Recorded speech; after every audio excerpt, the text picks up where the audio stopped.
Today's class topic is landscape irrigation design and maintenance, and our instructor is Ron Bernier, who will tell you a little bit about himself. Okay, is that my cue? It is. All right, well, welcome everybody.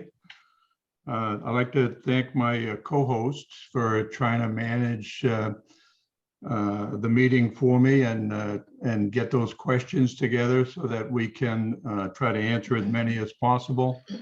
On the screen, you can see my name along with my email. And so if things don't get answered or you have questions that you think about after the conference, you can send me email and I will answer them as quickly as I can. Also, if you ask me a question that takes a really long time to answer, you might have to get an email response to that as well. I have a pretty long presentation. I've presented this 4 times already in person when we were doing the live classes, and we always run out of time. So I'm going to try to move quickly through the slides, and I apologize in advance for that. I have 68 slides, which means we don't have a lot of time for each slide, and I'll try to do that quickly. So a little bit about me. I've been a master gardener for 8 years. I've been one of the coordinators here at the MAC for the last 3 years, I guess.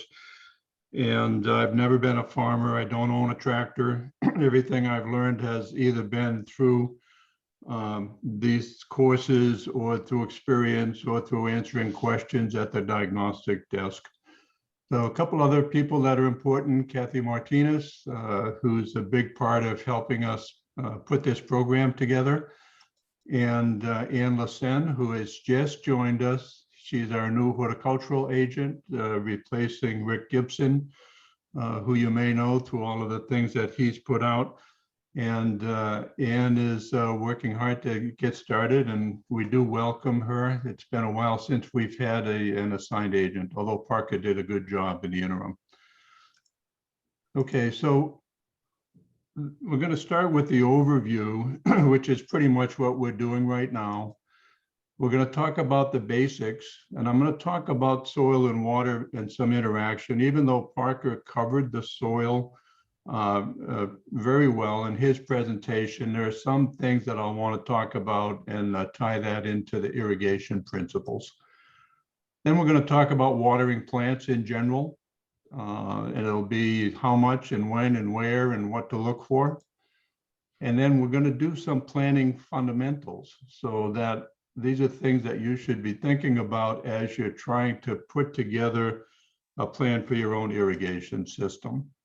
And then we'll try to answer questions, and as many as we can. Again, my co-hosts are going to try to put them together so that I can get a look at them or answer as many as we can, depending on timing. And you should be submitting your questions by Zoom chat. So that will be the best way to get through. After that, we're going to talk about the kind of equipment you use in an irrigation system, and then some other system design considerations. And then finally, we'll go to maintenance and review, things that you should be thinking about on a day-to-day basis. I'm going to start off by talking about what I like to call the crap test. So you're going to get information. There's all kind of information on the internet, different forums and so forth. And the things that you want to look for: is the information credible? What's the resource? If you're going to go out on the internet looking for information, you want to be focused on .edu or .gov sites, because these sites, even though the information changes because this is science and nothing lasts forever, these are the places where there's peer review, and these are people that have been really studying and trying to give you the best information. Is it relevant? Who is the information for? You're a desert gardener. Although some of you might be farming, you know, the difference between a gardener and a farmer to me is the tractor. If you own a tractor, then you're a farmer. If not, you're a desert gardener. And so a lot of these articles are going to be written for people that are running an orchard or have a, you know, a commercial interest. in farming, and so they may not apply to you. And you're in the desert. Things that are true, you know, I was born and raised in Massachusetts and southern New Hampshire, and all the things I know about gardening from there are not true here. So make sure that the resource is relevant to you. And then, is it accurate? When was it published? Now, when you look at scientific information, which is kind of the basis for botany and gardening and everything, you're not going to get new information every day. But if you have an article that's 10 years old, you know, you really want to look at things that were published more recently, because things change. And as we get more information and input, the science will change. And then, what's the purpose of the article? There's a lot of articles out there that are written trying to sell you something. So if that, you know, you want to discriminate between which ones are giving you information and which ones are trying to sell you something. Okay, so let's start with the basic needs of plants. And again, you may have seen this slide before. I didn't see all of Parker's presentation, but this slide comes from it's shown in the soil class as well. The plants need water, very important for them. They also, you know, you need to look at the soil, you need to have sunlight, you need to have nutrients and air. Components of soil, parent material, and it's going to really come down to sand, silt, and clay. And I'm sure you went over this in some depth in the last presentation. And there's the soil triangle. So you need to figure out what the soil is like in your own garden or on your own property in the landscape and so forth. And so the percentage of those three main ingredients will determine what your soil texture is. And that won't change. And you can, you know, do some amendments and different things to try to impact that. The important thing for this class is really the soil infiltration rate, and that's how quickly the water will enter that soil and exit that soil. And then the soil structure has to do with aggregates and different ways that those components will interact with each other. So for irrigating, an important factor is the type of soil. Now, nobody has pure clay, sand, or silt. You're going to have some combination. But the important thing to consider is if you're on the sandy side of the street, the water will penetrate quickly and it won't spread out as much, right? The capillary forces won't have as much impact. If you're in a clay based or silt-based soil, the water will not penetrate as deeply or as quickly, and it will spread out more. In no case will the water spread out more than about 3 feet. So it doesn't matter if you're using drip emitters or whatnot. When you start to plan where you're going to place the emitters, you cannot, there's no case where they'll spread more than that. So you want to take that into consideration. Also, in the sandy soil, the water is going to migrate more quickly through that, and so you're going to have to irrigate more often. Okay, and here's some rules of thumb. Again, nobody has pure clay, silt, or sandy soil. It's always going to be some combination. But in general, clay soil, 1 inch of water put on the surface of a clay soil will go 6 to 8 inches deep, and then silty soil 8 to 10, and then sandy soil 12 inches. Okay, so when you look at water movement in the soil, there's 3 things that we want to look at. One of them would be saturation. That means that the water is still moving through the soil. So there's gravitational water movement, which means it's, you know, migrating out the bottom of that soil, and the spaces will not hold any more water. Field capacity, it's full. There's no active drainage. You have capillary water movement, which means it's continuing to spread out, but all the pore spaces are full. And then there's a permanent wilting point. Let me just add a couple of more to these. So in the permanent wilting point, there's water there, but the attraction to the soil is stronger than the roots, the attraction to the roots of your plants, which means that it's not available to the plants. And that's when your plants will start complaining. They'll start to wilt and show other signs of water depletion. It's important to note that in order for water to move into the soil, each area of the soil has to reach field capacity. In a practical sense, if you, for instance, have a newly planted tree or a newly planted plant, the water will need, typically, when you buy a plant at the nursery, the soil that you have is not desert soil. It's usually some combination of potting soil or whatever they've done to try to maximize how quickly those plants will grow. The problem is the water won't go beyond the root ball until the whole root ball is full. You know, that whole potted area is full, and then it will migrate to the native soil from there. So if you don't give it enough water, the roots are never going to expand, and your tree will not be able to establish itself. Or if it does, it will be a very slow process.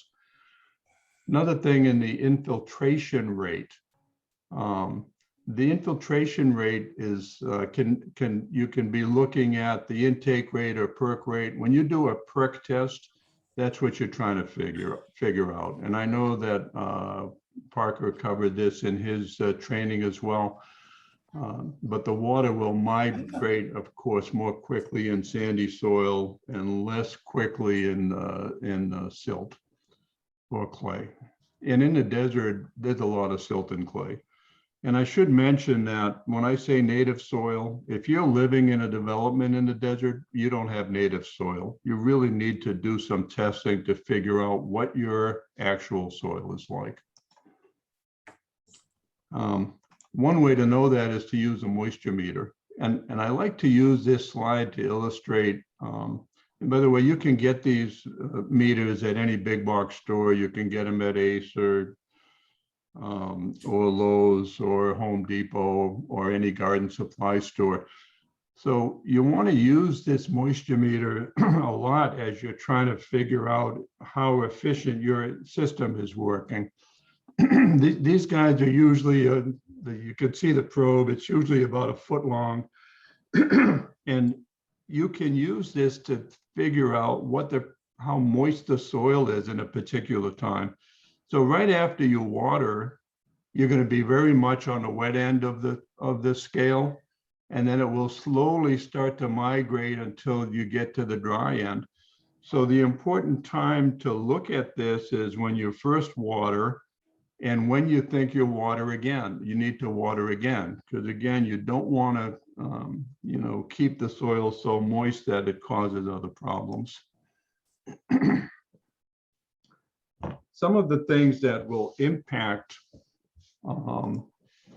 your irrigation system, it will be the weather, all right? So plants in the low desert use 3 to 5 times as much water during the hot, dry summer as they do in the winter. We're going to talk more about this in some of the other slides that follow. If you're in places at higher elevations like Saddlebrook, then it's 2 to 4 times as much water. Other things that will impact this would be where the plants are located within your own yard, depending on whether you planted them on the east facing or west facing wall and so forth. And so you're going to develop a plan for your own circumstances. High humidity and rain during the monsoons reduce the need for irrigation. I mean, obviously rain has the same impact as irrigating, and high humidity allows the plants to have to use less water in order to stay cool enough to survive and so forth. So you have to adjust your watering schedule as needed. We'll talk more about that as we are moving through. Mulches will keep your soils cool and reduce water loss and discourage weeds. Very important in the desert. If you run irrigation lines on the surface, the water in those lines tends to get really hot. And if there's nothing coating the surface of the soil, then you're going to lose a lot of water through evaporation. Wood mulch is more effective than granite mulch. In the desert, there's a lot of granite. We use a lot of granite, but granite tends to absorb a lot of heat from the sun, so it's less effective. The best time to water is in the morning or in the evening, and I would have to say it's really the best plan to do this in the morning. Before the water on the surface gets heated up, and when the air temperatures are lower than at midday. You don't want to get the foliage wet. In the desert, because it's normally dry, if you get the leaves wet on your plants, that includes gardens and trees and so forth, you can encourage fungus or mildew. And leaf scorch can be a problem as well. Leaf scorch happens when the plant does not have enough water to combat the amount of heat and sun that it's getting. Because again, the plants are going to use water to make food, but they're also going to use water to stay cool. So there's a lot of salt in the water in the desert, and so that will also cause a problem, because again, the salt will get drawn up by the plant along with the rest of the nutrients, and you'll see this. You'll see salt burn on your leaves on the outer edge when this starts to be a problem. And as you're trying to feed your plants, most fertilizers are primarily salt as well. So you need to be careful that you don't get carried away with the fertilizer. So you should leach the salts out of the root zone once or twice a year. And you can do this by watering twice as long as usual. When you think about it, if you apply the same amount of water to the plants each time, the water will dissolve minerals that are available to it. Good in the sense that that allows the plants to use those minerals. But as the water dries up, it's always going to dry up at about the same depth, and it's going to deposit a lot of salt in that line. In fact, when you're digging in the soil, in a lot of cases, you can see the actual line of minerals that have accumulated. And in an extreme case, you're going to get caliche, which brings up its own problems.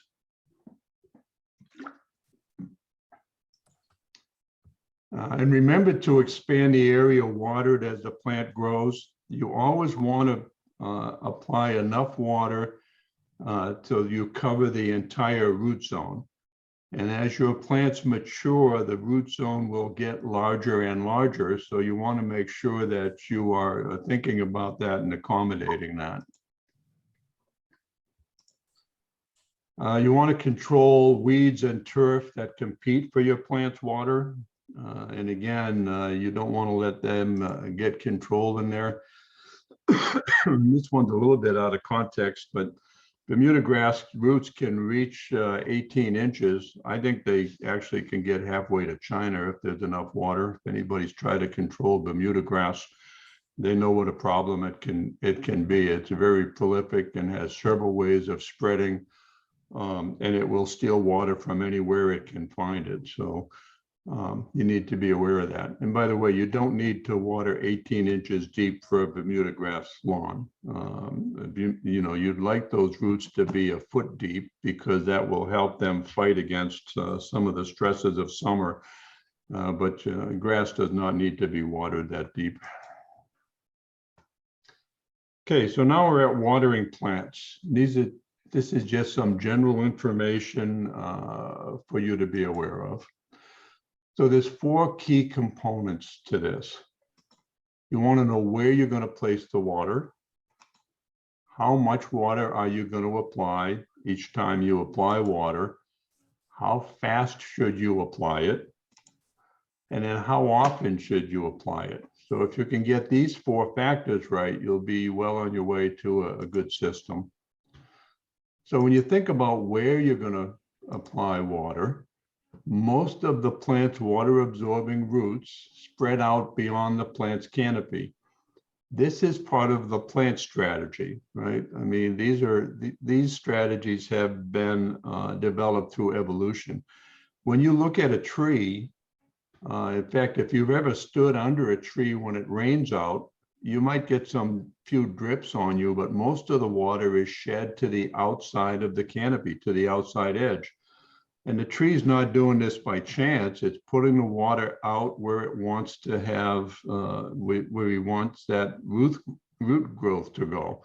So the tree is automatically expanding where it's going to place water, which allows the root structure to get much larger, which allows the tree to get much larger. Also true with all of your plants. So you want to water the entire root zone each time you water.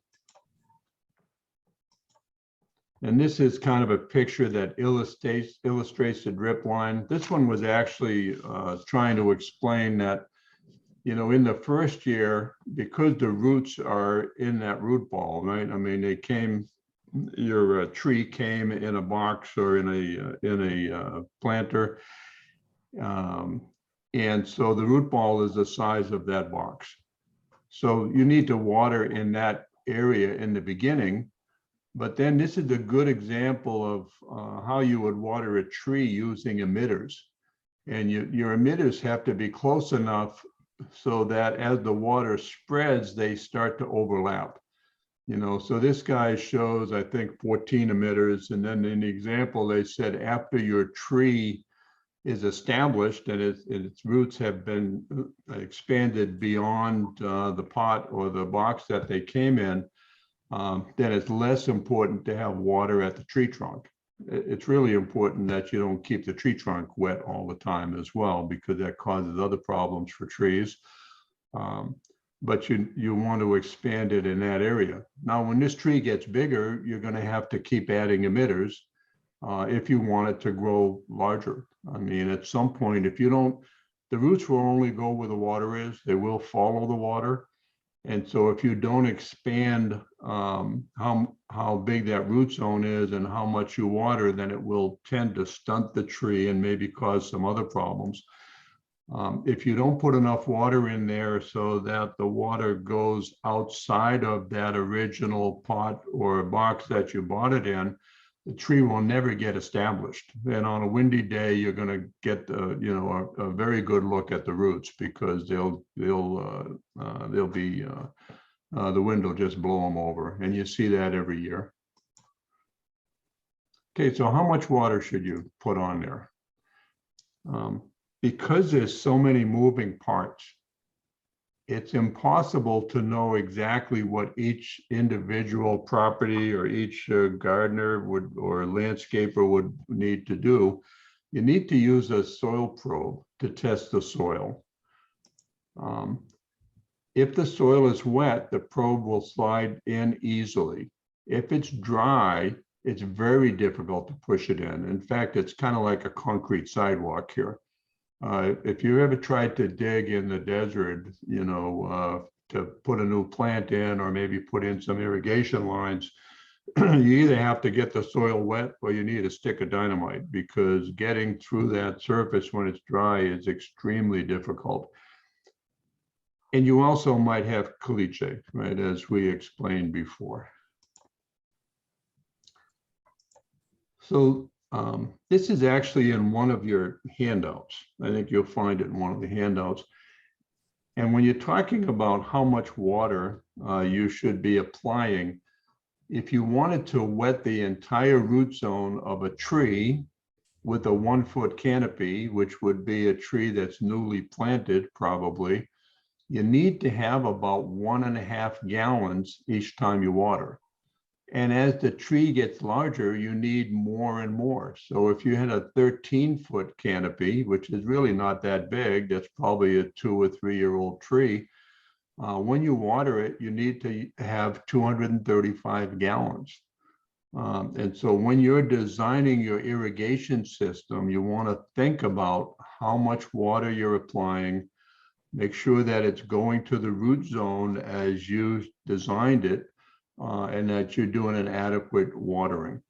In a lot of cases, you're going to find that, in a new build home, all of the landscaping is brand new, and so the timers are set for new trees, and so you are giving it not that much water. I've seen a lot of cases where the trees are getting watered every day, which is the worst case scenario, or there's not enough emitters, and so the tree is never going to get beyond a certain size, and then at some point they'll get root bound.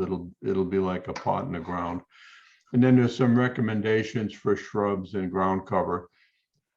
If you get this wrong, your plants will complain. They'll start to wilt, especially at on the far end of when you've watered them. And so you can tell by the health of the plant if you're at least in the ballpark. But you should look at these calculations as you're doing your design. So the next question is, how fast should you water? You can only apply water as quickly as it can be absorbed by the soil. And that means your soil, right? And there's other factors that go into this as well. If you have slopes or uneven grades within your yard, you put water on the surface and it runs off. You see a lot of places where they have a lawn in the front yard, and when they water, all the water ends out on the street, because on a slope, the water cannot be absorbed as quickly or as effectively. And so there's some strategies to manage that as well, but it's important to know that if you're on a slope, drip irrigation would really be your best way to do that. And also, if you apply water too quickly, you can cause erosion, and it compacts the soil surface. So again, if you're using a lot of water, compaction is always a problem in the desert. On the diagnostic desk, on the calls that we get, compaction is always a major issue, especially for trees, right? Because you plant a tree and you water it over time, you can do a really good job of prepping the area and trying to work against that compaction when you put it in. But over time, the water will continue to compact that the day to day. So you really need to pay attention to how you amend the soil and how often and what kind of aeration you might consider.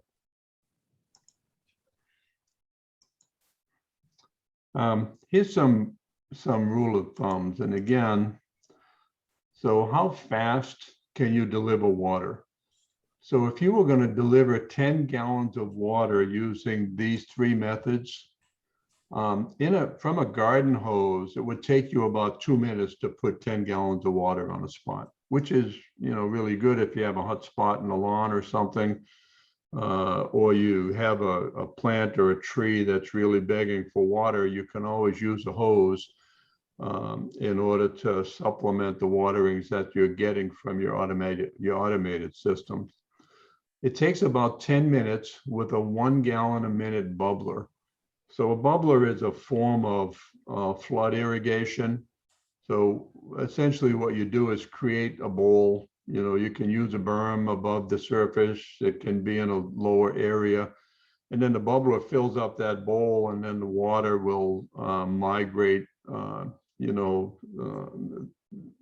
the limits of however big you make that basin. Bubblers are rated in gallons per minute. I think they go from a half gallon to about 2 gallons a minute.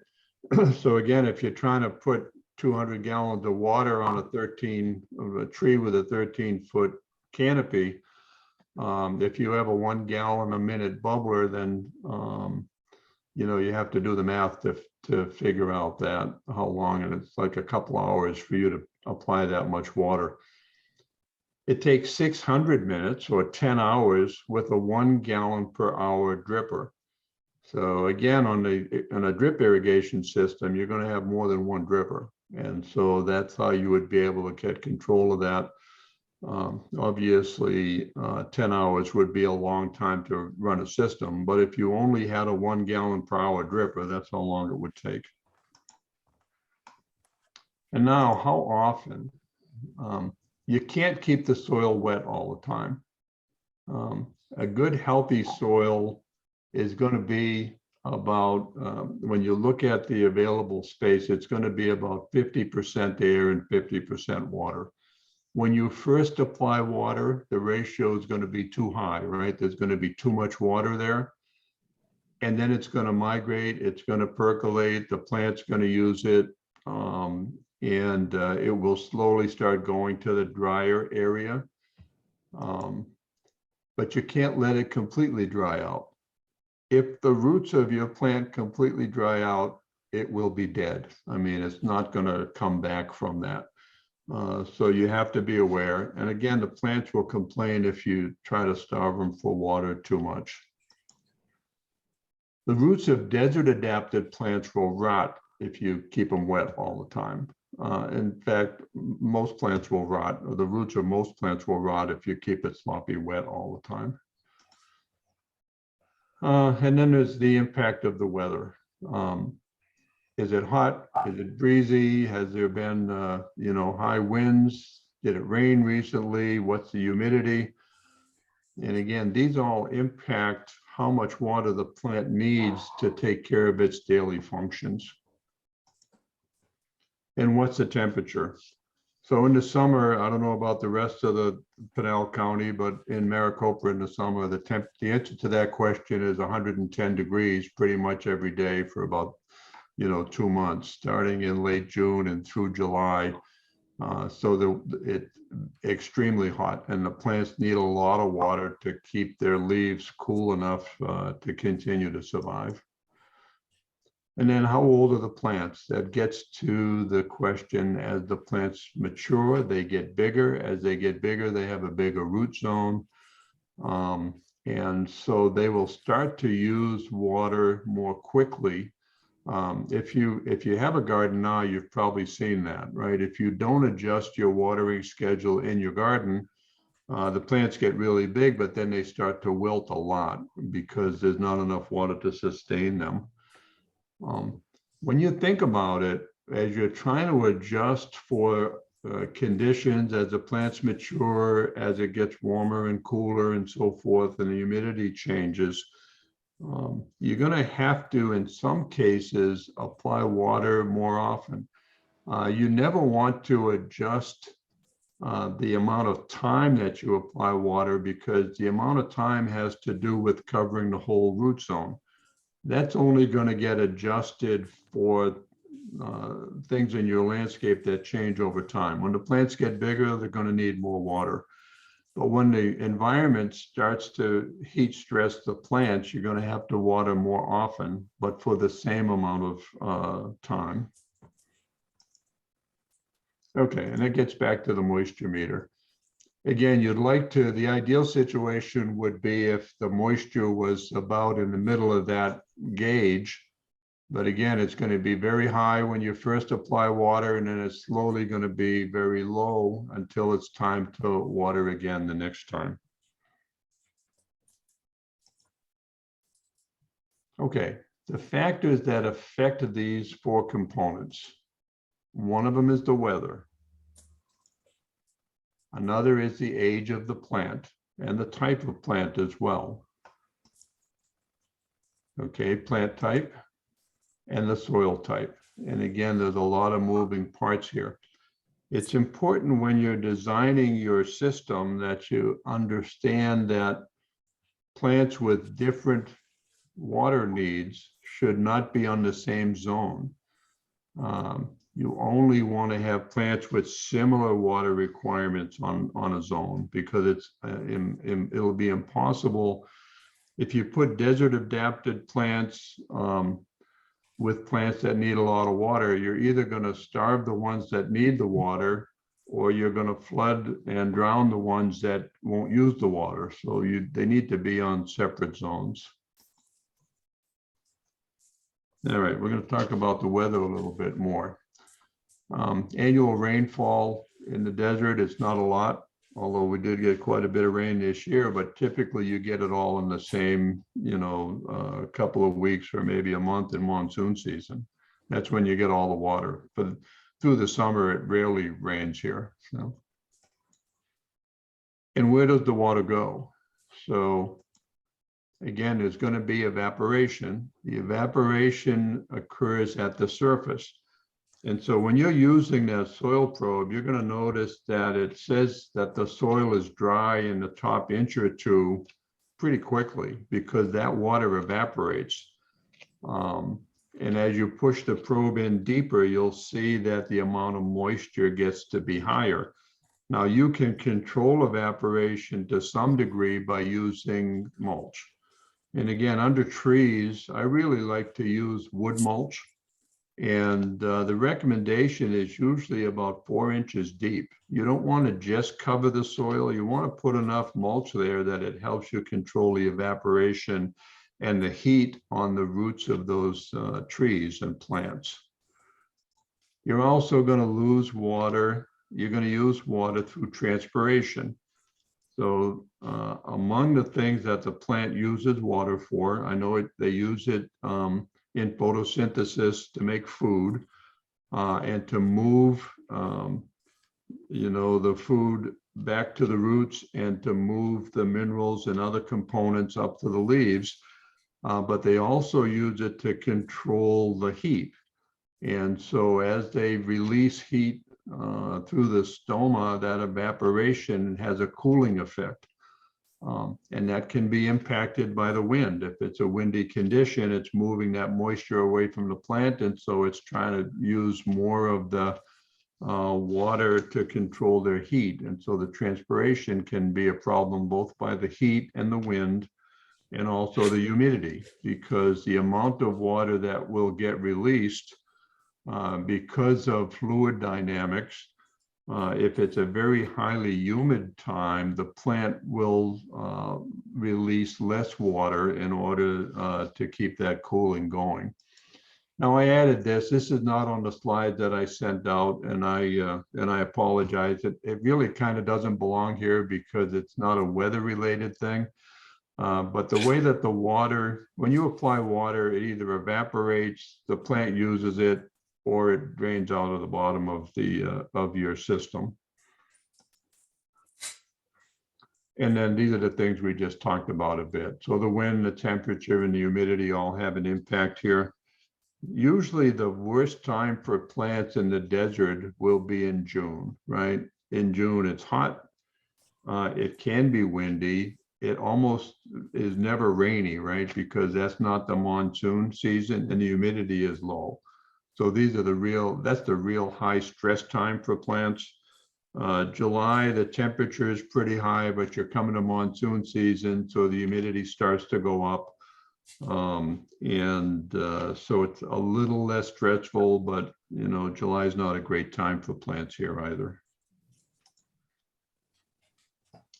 Okay, another factor that will impact this is maturity. Young and newly planted trees need watering more often. And again, it's really important when you first plant a tree that it gets integrated into the soil around it. I mean, you need to apply enough water for the whole root zone, but the root zone is really just the size of the pot or the box that you get the tree out of. You need to water that root zone and expand it a little more to encourage the roots to get out of that area. And remember, you have to fill that whole structure that was in the pot before the water will migrate into the native soil or into the soil surrounding it. And so you want to encourage the roots to grow. So you want to make sure that the water is in a root zone that's deep and wide enough to encourage that. But because almost all the roots are at the surface where evaporation is the worst, you're going to need to water them more often. As they become established in 1 or 2 years, you can allow a drought between watering because that'll tend to harden the plants and they'll adapt to the stress. Most of the calls we get at the diagnostic center this year around trees had to do with trees that were only 1 or 2 years old, or trees that, you know, the owner just had no idea how much water they were applying or when, and they just were never getting enough water, and they really didn't get established very well. But when you think about how the water is going to go through the root zone, most of the loss is going to be through evaporation. And so if you have deep roots, and trees will root down to about 3 feet deep, the water takes a longer time to leave that area. And so the tree, that will be available to the trees for a longer period of time. So established trees can shake off the heat a little bit. Not sure what plant that is, but looks more like we're in the jungle someplace. You probably won't run into that in the desert anywhere. Okay, so here's some rules of thumb. You want to water about 3 feet deep for trees. For shrubs, about 2 feet deep. For vines, 2 feet deep. For turf, 6 to 10 inches. That includes Bermuda grass. You don't need to water 2 feet deep for Bermuda grass. You need to go about 6 to 10 inches. Vegetables also are about 1 foot deep. When you think about it, they probably would root deeper, but most of them are annuals. You know, you're not going to take them from year to year. So if you're growing artichokes or, you know, some other vegetables that are perennial and you can get them to survive through the summer, they might be able to root a little bit deeper. I know tomatoes will root deeper if they're given the water, but most tomato plants are not going to survive the summer here. So 1 foot deep is enough for most of your vegetable gardens. Now we're going to talk a little bit about plant types. So fast-growing plants need more water than slow-growing plants. Some examples of fast-growing plants would be turf, right? Anybody that's trying to keep a lawn going in the desert knows that you have to water a lot in the summer and then mow it 2 or 3 times a week if you're going to keep a healthy, good-looking lawn.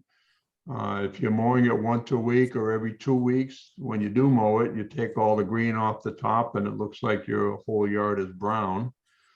Also, vegetables are fast growing. You put them in the ground, you only have 2 or 3 months to get them to produce.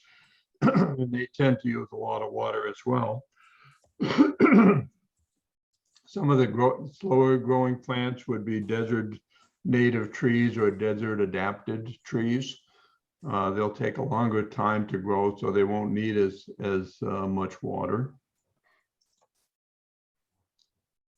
If your trees are specifically adapted to arid climates, you'll be able to recognize them. They typically have small leaves. The leaves might actually be gray or darker colors. They could have photosynthesizing trunks like the Palo Verde, where they are accomplishing photosynthesis in the trunks as well as the leaves. And the leaves might, when you touch the leaves, they might be leathery or fuzzy, and also a lot of them have spikes. So you see a lot of spikes, that's probably a desert plant. And they need a lot less water than well-adapted species with large dark green leaves. So species with large dark green leaves, the first thing that comes to mind is citrus. Citrus trees need a lot of water. Palm trees like a lot of water. Again, citrus trees are usually, their native territory is really a high humidity area. And so they're less adapted to being able to survive. So they need a lot more water than desert adapted trees. And again, just a note, and we're going to keep saying this over and over, it's impossible for me to know what kind of soil you actually have in your yard. If you're in a development, that developer came and scraped all of, they scrape the ground, they get all the big rocks out, they get all that heavy equipment in there, and then they put back whatever's available to them. So you don't have desert native soil. They may not have gone down deep enough to solve caliche problems if you have them. You may plant things on one side of your yard that do really well and they do really poorly on the other side of the yard, same amount of water, same, frequency and so forth. And again, the soil in your yard can vary from one end of the yard to the other. So, but as a rule of thumb, if there's more sand in the three basic types of things in your soil, then it's the water is going to get absorbed quickly and drain more rapidly. It won't spread out as much. And so you're going to have to apply water more frequently. If you apply water more frequently, then you have to think about how you're feeding your plants and what kind of fertilizer and how often you're going to do that. And again, that's another balancing job, right? You need to have enough fertilizer so that the plant can accomplish photosynthesis. But if you use too much, because fertilizers are mostly salt, you're going to stop the plant from being able to use the water that is available to it. And since our water has a lot of mineral content in it, that also will add to that problem. And then the clay soils absorb water more slowly, but they retain it more effectively. Okay, they're still going to lose water through evaporation and through leaching through the soil, but not as much. And so you're going to, you have to apply it more slowly, but you don't have to apply it as often. Okay, so that brings us to some planning fundamentals. These are things that you need to know as you consider your own landscape and how you're going to move forward. So what are the plants? What plants do you have? Are you going to keep them all? Are you going to move them? Are you going to add plants? And what kind of plants are you going to put in there? That's going to determine how many zones you need. Again, you should not have different plants with different water requirements on the same zone. Now, you can make some adjustments by the number of emitters you use or bubblers or the ratings for those emitters and bubblers. But you're not going to be able to completely overcome that. If you like cactus should be on their own zone. If you water cactus the same way that you're watering your shrubs or your trees, they're going to be really pretty, they're going to look really nice, and then the roots are going to rot, and then they're going to either be susceptible to diseases and problems within the soil, or they'll die. If it's a saguaro, I mean, I see a lot of saguaros that are watered monthly. Saguaros usually get watered twice a year, and they're really good at retaining water. So if there's water available, they try to pick it up. And when you look at them and you see them, they're always big and bloated. And then when the wind blows, they fall over because the weight is too much for them. If you have turf, you need to have your own zone for turf. You need to figure out what plants you have now and what plants you're going to have in the future to decide what zones you need. And then again, what kind of soil do you have in each of those areas? Are you using planting boxes? Are you planting in the native soil? Are you growing in pots and so forth? What size water meter? This is really directed more toward people that have acreage, that have 2 or 3 or 10 or 20 acres, and or for farmers who are industrial farmers who have very high water needs. You probably, in fact, you almost certainly will have enough water if you're in a development, and you've got the typical 5,000 square foot lot or even 10,000 square foot lot. it will be hard for you not to have enough water within your property to do what you want to do. What is the operating pressure? Again, if you're in a development, it's probably 55 to 65. Although at the street, it's probably more like 100, you know, especially if you're in a cul-de-sac, because typically those houses are built, you know, 10 feet above the road surface so that when people are driving around in the cul-de-sac, the lights are not shining in your windows.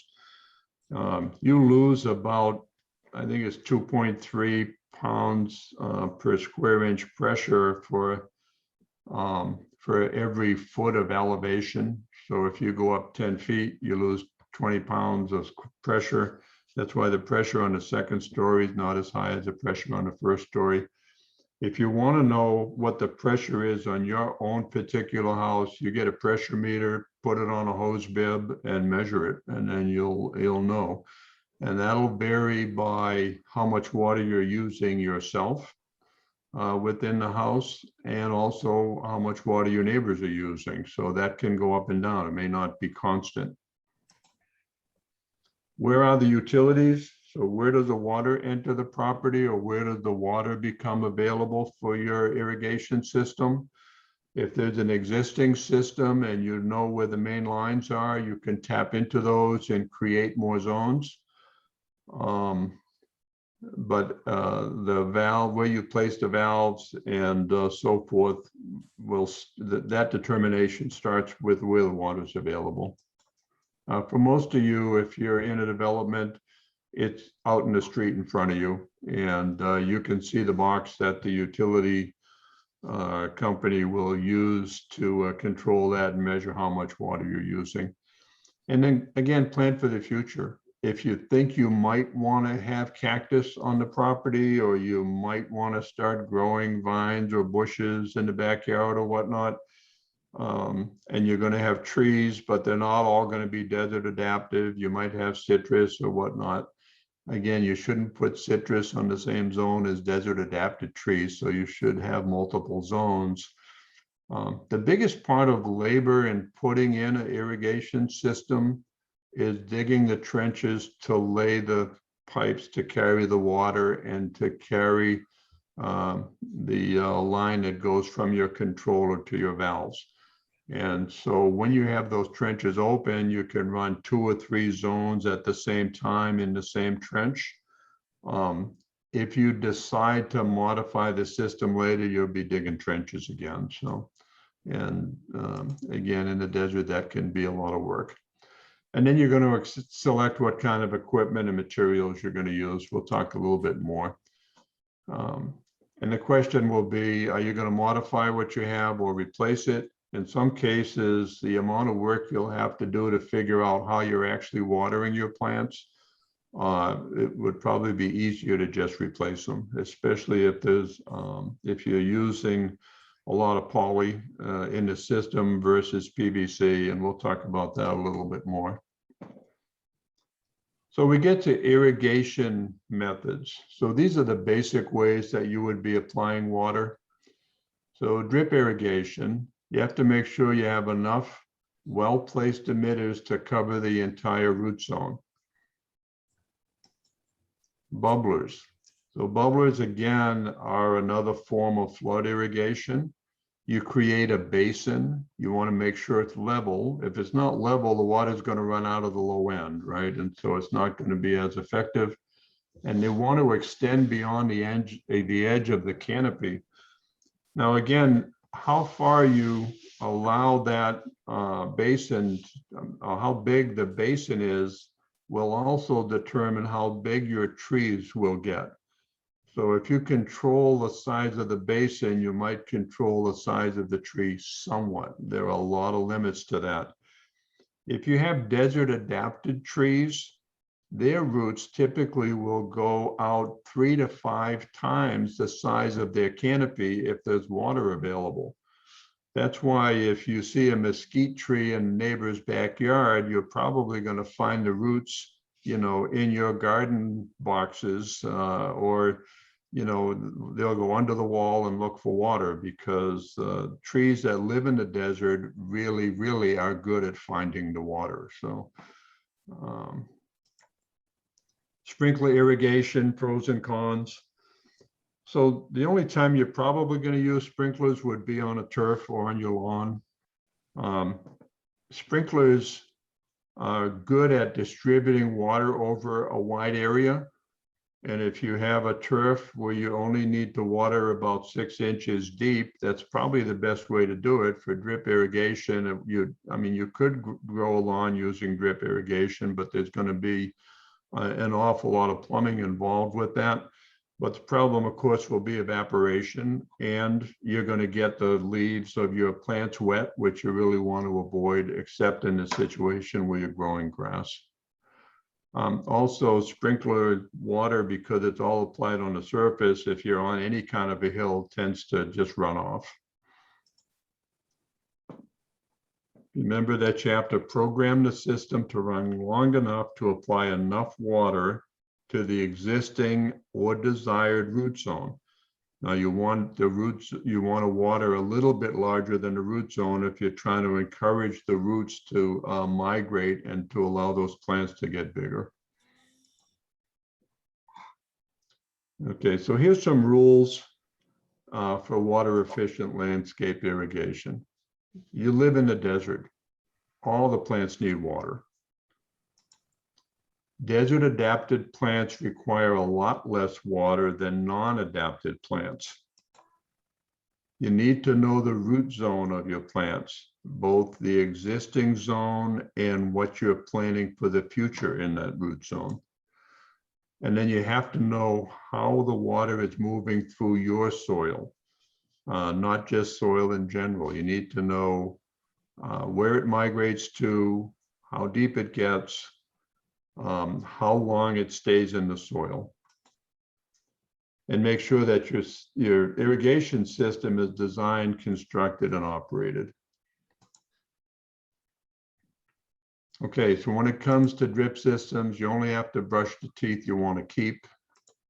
You only need to check your drip system as often as you want to water. And this becomes a design question. So if all of your emitters are below the surface, which is probably a good idea in the desert so that the lines don't get heated up, or you don't attract rodents who like to chew the emitters off the end of the line, it's going to be more difficult for you to know if an emitter gets blocked up and you stop watering some area. The plants will complain if you stop watering them. So that's one indication. But you want to be able to check. So, in my own system, I always have at least one emitter that's above the surface so I can see it drip. And I do it at the far end of the line because if there's problems anywhere in the line before that, it'll show up there. And you're also going to want to have a way to flush the system. So you want to put something on the end of the line that allows you to flush the system. For a drip system, you have to have a pressure regulator. Again, most drippers are designed to run in that 10 to 30 PSI range. So if you try to run them at 65 or 70 or 100 PSI, they tend to blow the emitters off the end of the line, but they also will degrade those emitters more quickly, and you're going to be replacing emitters on a much more regular basis. In my own system, the emitters last about 3 years, and I've got them on 20 PSI, which is, most of the literature will tell you 20 PSI is the right pressure regulation, and you need a filter. Those little bits of sand or soil that get into the irrigation system will block up your emitters. So you want to use a filter before you get to the laterals to make sure you're not introducing sand or debris from any source. And then you want to use PVC pipe to prolong the life of the system. So your system is going to be comprised mostly of PVC or polyvinyl chloride. It's that white hard pipe, or it's going to be polyethylene or poly. So when I talk about those two components, I'm always going to say PVC or poly. PVC will last a lot longer than poly. Poly tends to expand when it's under pressure and contract when the system is not on. And that lends to it wanting to split along its side. And if you're living in a development and your house is 10 or 15 years old, I'm sure you've had one or several blowouts in those poly lines by now.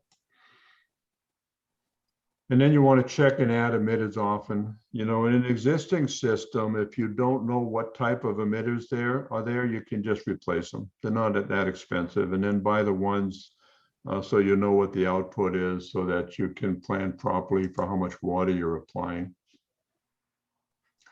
Another method of applying water would be a soaker hose or inline drip tube. I like the inline drip tubes for trees. And again, you can run these, you don't have to have a basin to use them.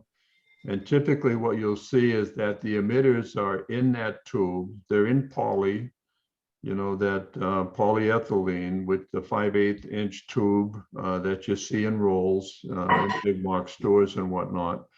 And there's an emitter, they place them sometimes 12 inches or 6 inches or 18 inches. So you have to pay attention to that. And the emitters are rated for a certain amount of water.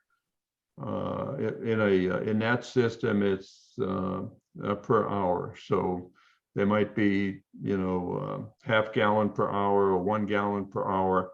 And again, once you know how many emitters are in that line and what you're planning to do with those, you can start to more accurately understand how much water you're applying.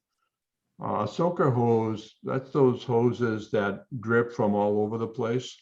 And again, those are not a bad solution. Although when you put them under the mulch, which you'll want to do, it's hard to know how effective they are, and they tend to block up pretty easily in the desert. So you have to replace them more often. Drip tube lasts longer. Then there's flood irrigation, you know, again, which is related to bubbler irrigation for a homeowner. Virtually all the farming that you see around you is flood irrigation, right? They build the rows up higher and then they flood the trenches in between the rows. This class is mostly aimed at the home gardener. And I do apologize to people that have acreage that maybe have flood irrigation available to them. This is typically gray water or agricultural water that they use for that. And only under certain circumstances would that be available to you.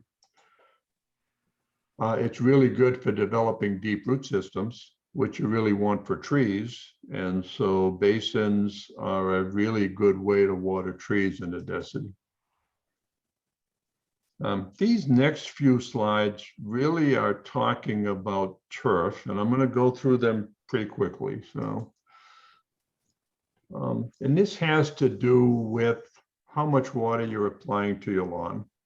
So if you're growing a lawn, the way that you place your sprinklers, and you're either going to have an impact sprinkler, you know, the time that spawned all that disco dancing stuff, or you're going to have pop-ups.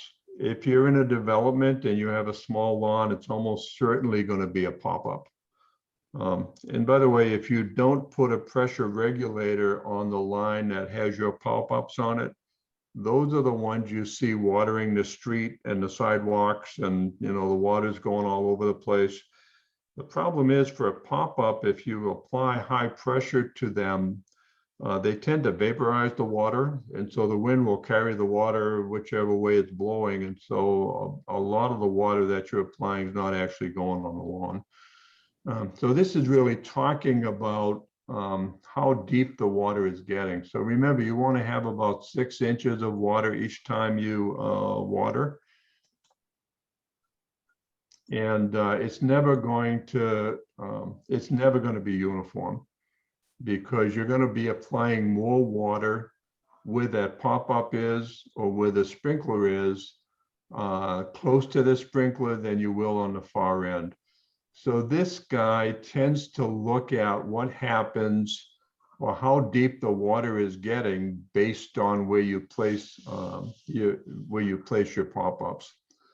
And you'll notice on this example, there's enough water here to sustain the plants, but there's not enough here. So if you draw a line at 6 inches, which is how much water you'd like to apply, on the far end of that circle, they're not getting enough, and on the near end, they're getting too much.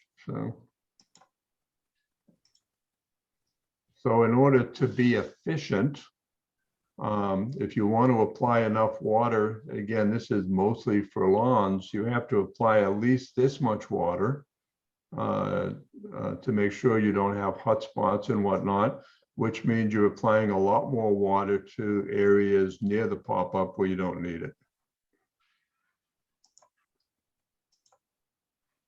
So then we start to talk about spacing patterns, okay?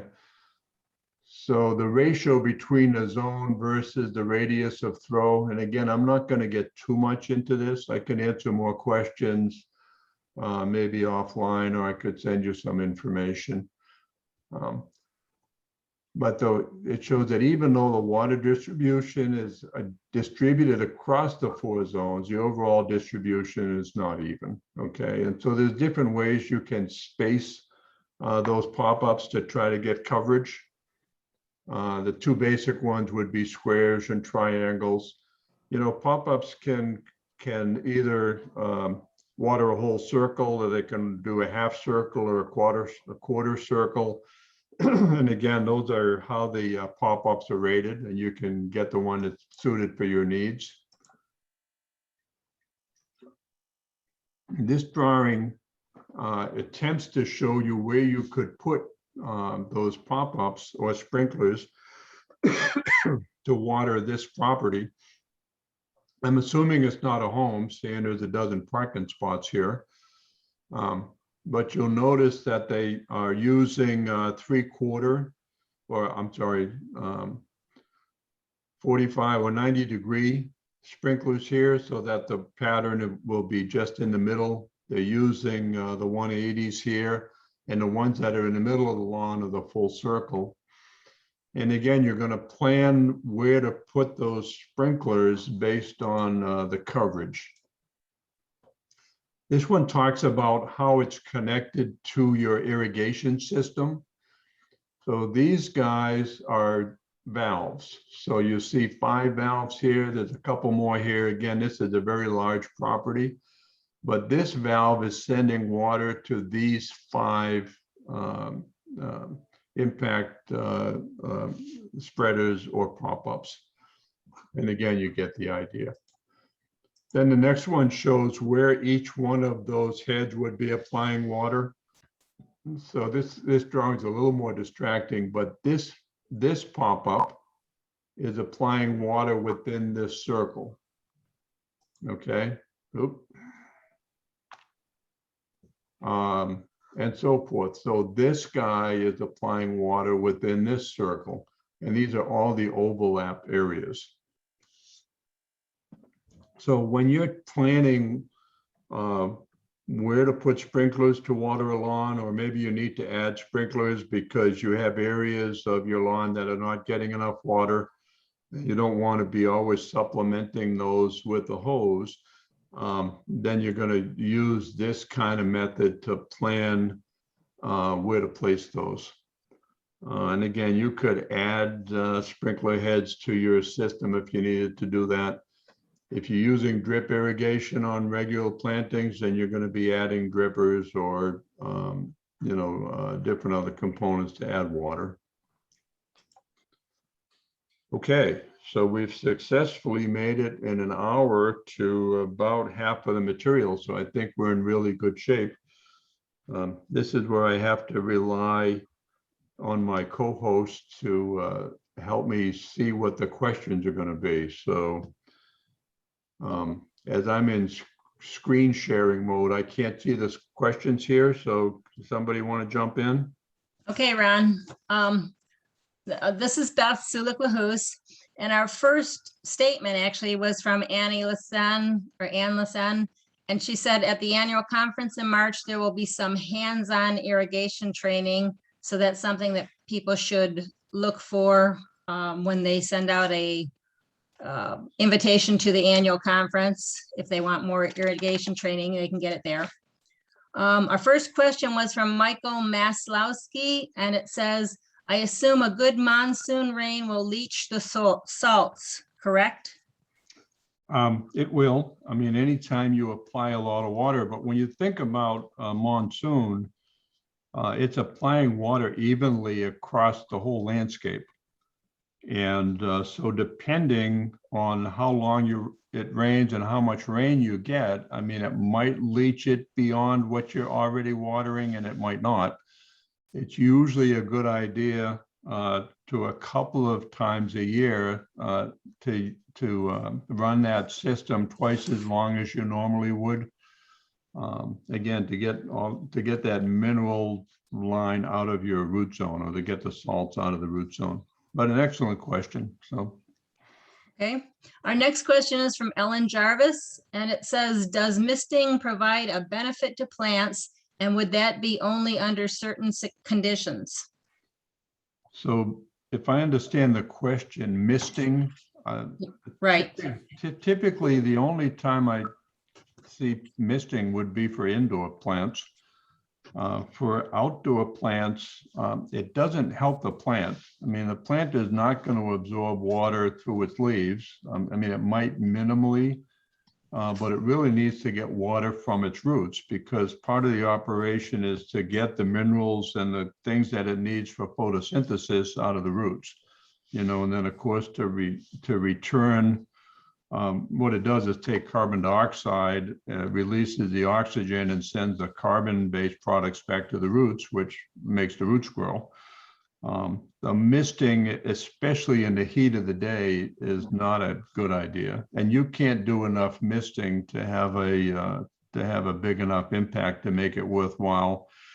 And if you have droplets of water on the leaves, sometimes they act like magnifying glasses and burn the leaves as well. So it's really not a good idea.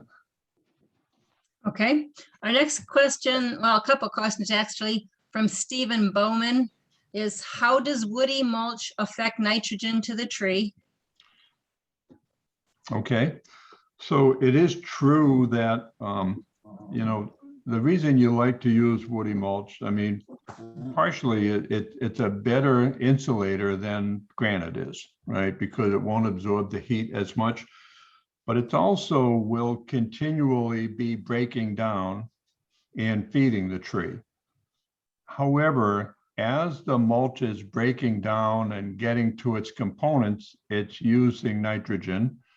And so it will have some impact on what's available for your trees. So, you know, in your overall plan, you need to keep that in account. When you look at how you're going to feed the trees, I mean, typically you would be looking at composting or doing some kind of amendments in order to feed the trees, which you'll have to continue to do.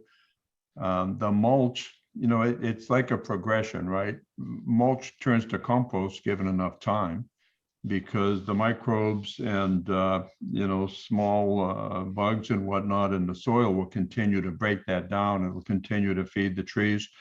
And so the value of stopping the evaporation from the surface of the soil will far outweigh problems with mulch using nitrogen as part of its composting. So.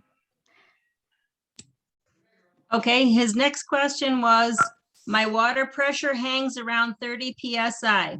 If it gets lower, will a water pressurizer be needed? If so, what type is recommended?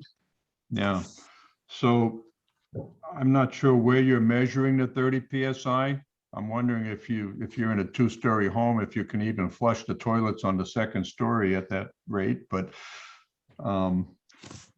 if it's 30 PSI in the system, most of again, it's going to go to what kind of irrigation you're doing. So you're going to want to know what the flow rate is in your system. and we're going to cover this a little bit in some of the slides that are coming, but you need to know how much water is available to do your irrigation. And you can find that out by, going to one of your hose bibs and running it open, fill up a 5-gallon bucket, and then do the math and figure out how many gallons per hour are actually available. Ron, he says he's measured it with a hose bib gauge. Okay, so again, I'm not sure. 30 seems low for a house, and I'm not sure if he's what system he's on. Is he on a well, or is he getting water from the city or from one of the utilities? Stephen, if you want to unmute, you can ask. He says a city. Yeah, good idea. Hi, this is Steve. Can you hear me? Hi, Steve. Yeah, I get it from the city, and I'm going to try that thing you mentioned, getting a bucket and seeing how much water that I do get. And the water pressure is getting a little less because they're building so many houses out here. Sometimes it gets higher, but I notice it seems to fluctuate around that lower level. Okay. That's why I was asking.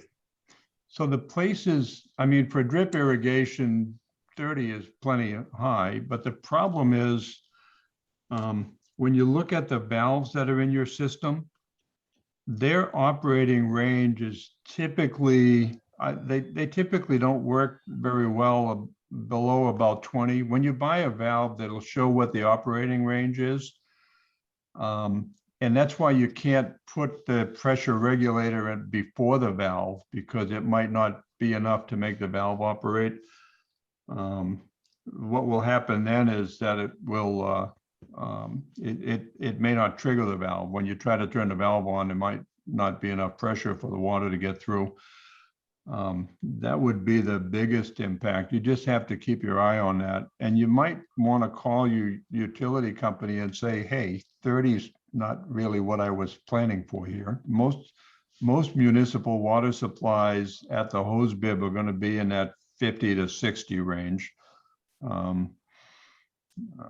But you are right. I mean, if they're building a lot of homes and they're upgrading the system as they go, it can get lower. Okay, thank you. All right, thank you.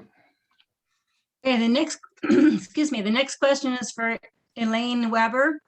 And she asks, is small rock mulch efficient when watering with drip systems? What is the best mulch for the desert gardening? So again, I lean toward the wood mulch. I'm surprised nobody's asked me about termites. I mean, that usually comes up when we talk about wood mulch, and I would say to get it from a reputable source, and that will help to control that. You're in the desert, so there's ants and termites all over the place. Granite mulch or rock mulch is fine. Typically what you're going to see, especially if you're in a development, is that your rock mulch is not very deep. If you were trying to control weeds, you need it to be like 3 or 4 inches deep, because that denies the sunlight from the weeds.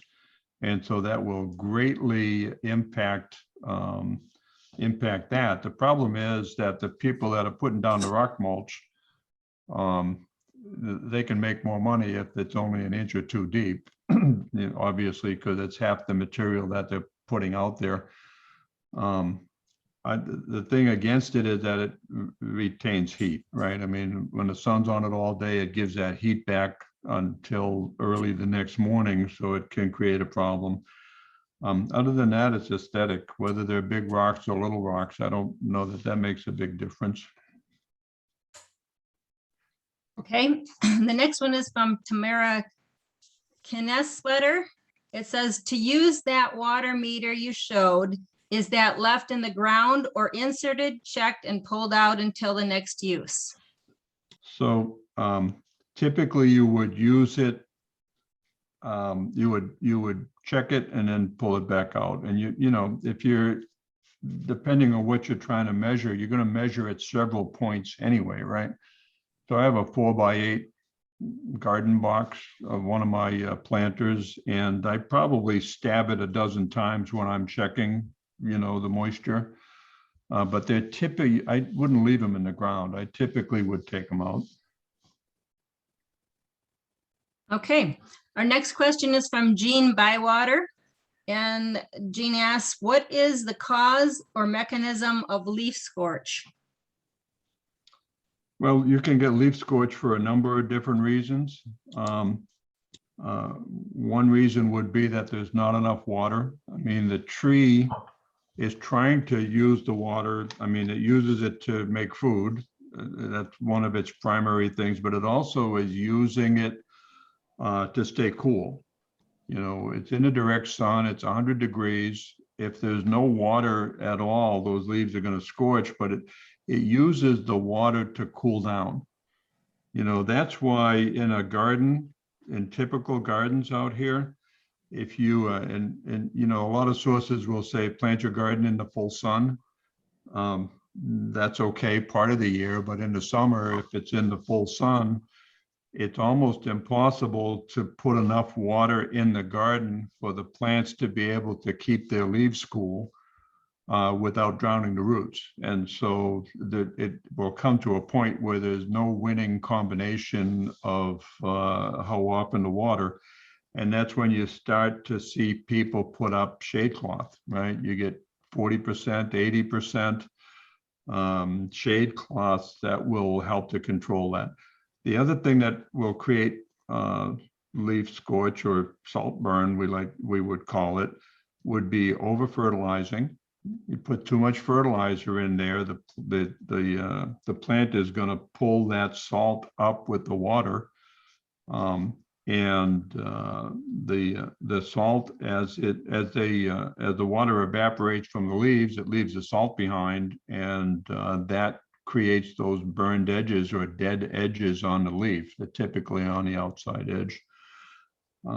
Those are the two main reasons that you would see a leaf scorch.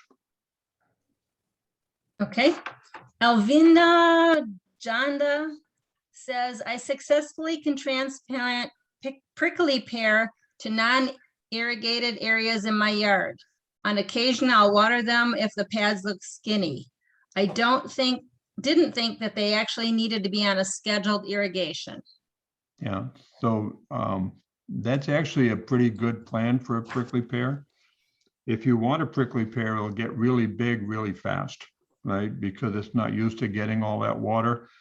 So typically, I assume you're cutting a pad and letting it dry for a week and then planting it someplace. You really only need to water it when it's getting established. But once it's established, I mean, it's a native plant, so it'll be able to take care of itself out here. You can keep your eye on it. If it gets really thin, you know, a prickly pear, if it's not getting enough water, typically the pads will get really skinny and then actually start to like fold up or whatever. If you give it water, that will correct for that. But a lot of people are growing cactus and they're not on a system at all. When you think about it, as you're driving around and you see cactus out in the native desert, I mean, there's plenty of cactus out there and there's no irrigation system out there. But when the heat and the lack of water and whatnot starts to be a major factor like it is this year, a lot of those cactus look like they're on their last leg, right? I mean, they don't look that healthy. If you put them on a system, you'll be able to avoid that, but they don't need to be on a system. Now, I think one of the presentations we have will be on cactus in this training course, and I believe BJ will be teaching that, and she's a real expert on cactus. And so if you go through your coordinator, she would comment on that. She's much more of an expert than I am on cactus.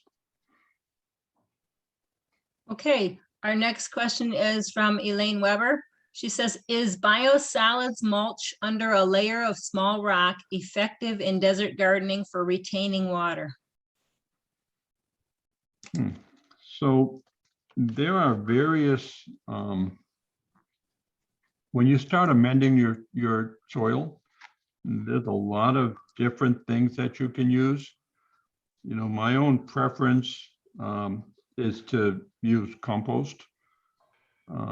Plants will grow in pure compost, so you can't really overdo that too easily. But I do know that in order to retain water, people use different types of materials. You can use peat moss, which really doesn't add any food value, but it does retain water pretty well. Coconut noir, perlite. I mean, there's some things that you can use that will make the water leach or percolate out of the root zone more slowly. It retains water. So I'm not sure what was the specific product she was asking about. She has Biosolids mulch. Yeah, that sounds like it's a brand name. I'm not familiar with that. But my instincts are it's probably all right. You could test it and see how that works. Again, if it's mulch, it's going to keep breaking down and feed the plant, so that's probably a good thing, but I'm not familiar with that particular brand.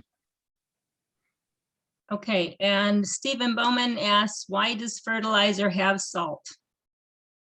Why does it what? Have salt. It is salt. Almost every fertilizer is basically it's salt. When you look at the components, they're all salt. Any reason why? Well, because that's the nature of fertilizers. I mean, it'll get back to, I don't know if Kate Speak covered this in plant biology, but it gets into positive and negative elements attracting. Again, I'm not an expert in that area, so I don't want to go too deeply there. Okay, maybe Stephen can go to his coordinator and. Yeah, well, you know what, I can't remember if the salt are negative or positive, but they're the components that the plants need for photosynthesis, and they're attracted based on the polarity.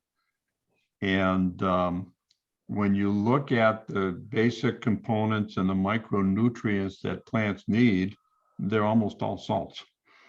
So again, if you get carried away, there'll be too much salt in the soil, and that stops the plants from using the water that is available. It's the question is like, why is there air? They are salt. I mean, that's Okay. And again, you could It go was to a your curiosity coordinator question, and now I see why some people said if you put on too much fertilizer, it'll burn, because salt will burn, if there's too much of it. So Well, it'll burn the plant. I mean, the salt itself is not burning, but it's stopping the plant from using the water. okay, thank you. Hey, Ron, can I interject here real quickly? This is Ann. Yeah. First, I wanted to go back to Elaine's question. Biosolids are basically the waste from sewage plants. And hopefully they have composted them and they have tested them so that they don't have a lot of heavy metals or other toxic things in them before they package them and sell them. They would work just as any other mulch can, really more like a compost does. They do have high nutrients. Probably the biggest thing for not using them, personally, I don't like the smell. You can smell them through the bag. It smells like sewage. So it's best to work them into your soil if you're going to be using biosolids. So that would be great at time of planting, but you can spread them. And then if you're covering them with rock, yeah, that would work. But then every year when you're adding more compost, you're going to have to rake your rock back, put down your compost, and put your rock back over that. And then to Stephen's question, salts are usually the form of fertilizer because they're readily dissolvable in water. And then that water is the carrier that takes them into the root zone so that they can be absorbed by the plant. Okay, great. Thank you. That's helping me understand that better as well. Okay, and in part of that, Kent Adams says typical NPK is salt-based. Some of the organic options are not salt-based. Plant chemistry dictates this chemistry.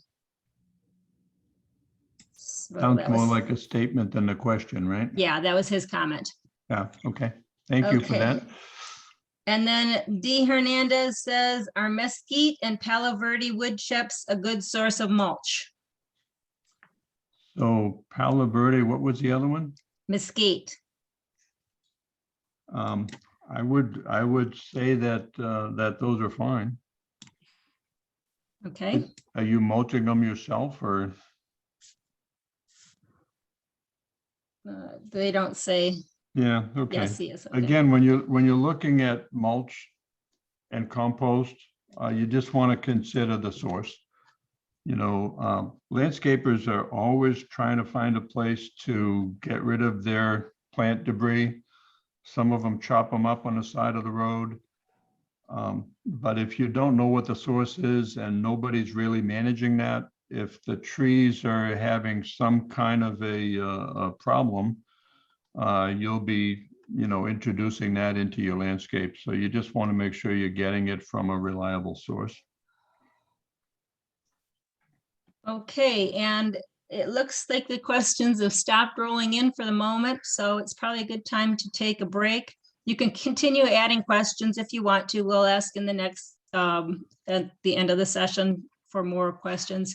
We'll take a 10-minute break and we will be pausing the recording during the break.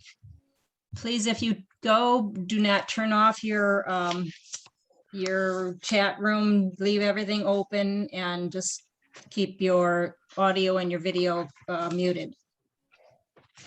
So 10:33 on my clock, 10:34 on my clock. So come back at 10:44.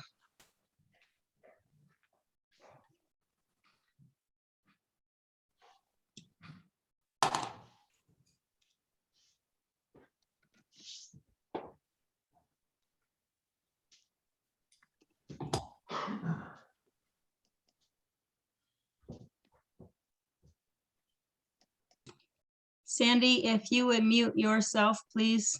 Sandy Heighton. Sorry. It's okay.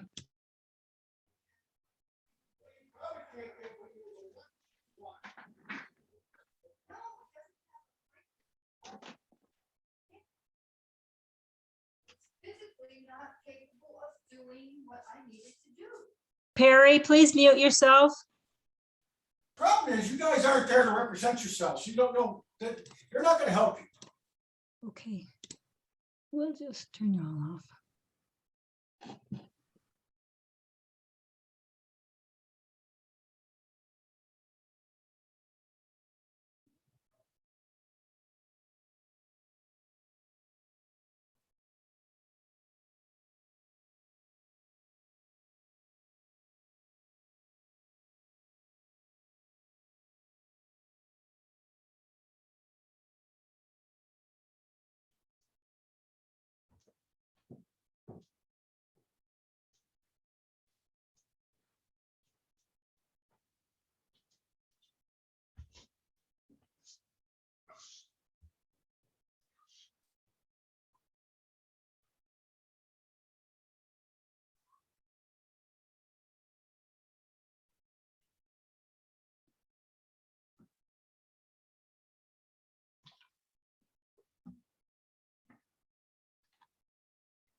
Okay, well, welcome back, everybody.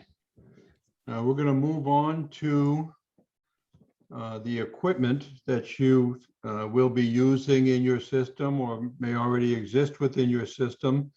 So we'll just go over some of those components. First of all, you're going to have a controller. Typically, again, if you're in a development that's mounted on the side of your house, it's usually next to the breaker box that comes in onto your property. Probably is Orbit or Hunter or Rainbird. Again, it's probably mounted on the side of the house, and you'll see a piece of PVC that is going down, which is taking the controller wire into the ground where it's going to run to where the valves are. It's kind of a consideration because those controllers, typically you have to be in front of them to change your watering schedule. I changed mine out. I took that controller out and I put a wireless controller there.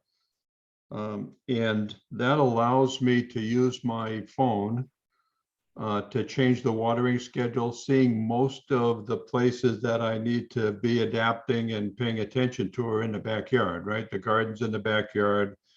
I planted some fruit trees in the backyard. So it's a real nuisance when I'm trying to test for leakage or problems or change the watering frequency to have to, keep going to the front of the house to do that. And so I just changed it for a wireless system. And again, it goes up to the internet and it's on my phone, and I have complete control no matter where I am in the yard. If you have a controller and you don't know how to program it, you can look at that controller for the model number or whatnot, and then go on the internet and get the user manual. And that'll help you to understand that. Next component would be wire. So the controller typically is going to need 110 volts AC power to run it. So that's why they usually mount it next to the circuit breaker box. And then leaving the controller, there's going to be a 24 volt AC wire that runs between the controller to your valves. And there might be more than one wire. Typically, it's one wire that has 4 or 6 different wire combinations to allow you to connect to the valves within your system. Then you're going to have the pipe. So it's either going to be PVC, which is that white polyvinyl chloride. It's pretty rigid. It usually comes in 10-foot lengths when you see it at the store. Typically in your application, it's going to be 3/4 inch, although if you have a lawn, they probably used 1/2 inch there. It is really hard. Well, actually that consideration is going to come in another slide. Then you have the poly with its 5/8 inch. Typically some are blue lines, some are just black. Those are the flexible tubing that come in a roll, and you'll use that to distribute to different parts of the landscape. And then you have the spaghetti or the micro tubing that's used as kind of the last mile connection, if you would, that gets plugged into the poly, and then you either have an emitter or some other way to distribute that water. Yeah, there's valves. So each zone within the system has a valve. The valve turns off and on based on what the controller tells it to do. And so you have to be at the controller to schedule how much water you're going to have go to that zone at any given time, and the frequency and so forth. You can have bubblers. Again, bubblers are used with basins. It's a form of flood irrigation, very good for trees. And you can use it for bushes as well. And that would be one way to distribute the water. There's always going to be a backflow preventer / vacuum breaker. And I'll show some examples of that in some of the following slides.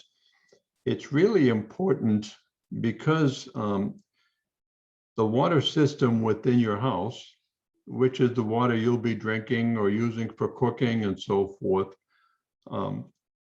is in a controlled environment.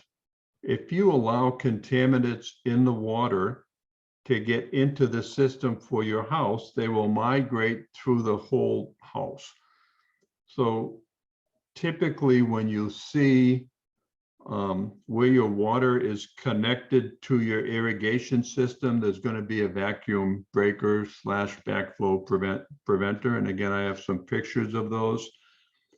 Any place where you have a garden hose, you need to make sure there's a backflow preventer, because you really don't want the water in your garden hose, which is out in the environment, to be able to get pulled into the water within your home.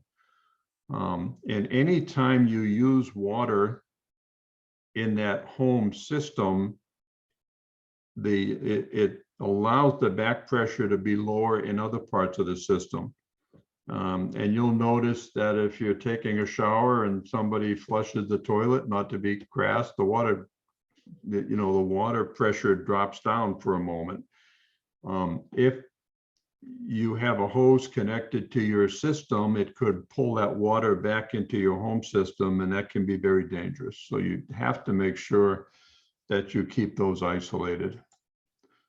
Then you're going to have pressure regulators. The pressure regulator is always going to be after the valve, because again, if you drop the pressure down too much in front of the valve, then the valve may not operate correctly. And typically their operating range is higher than what you want to have in your system.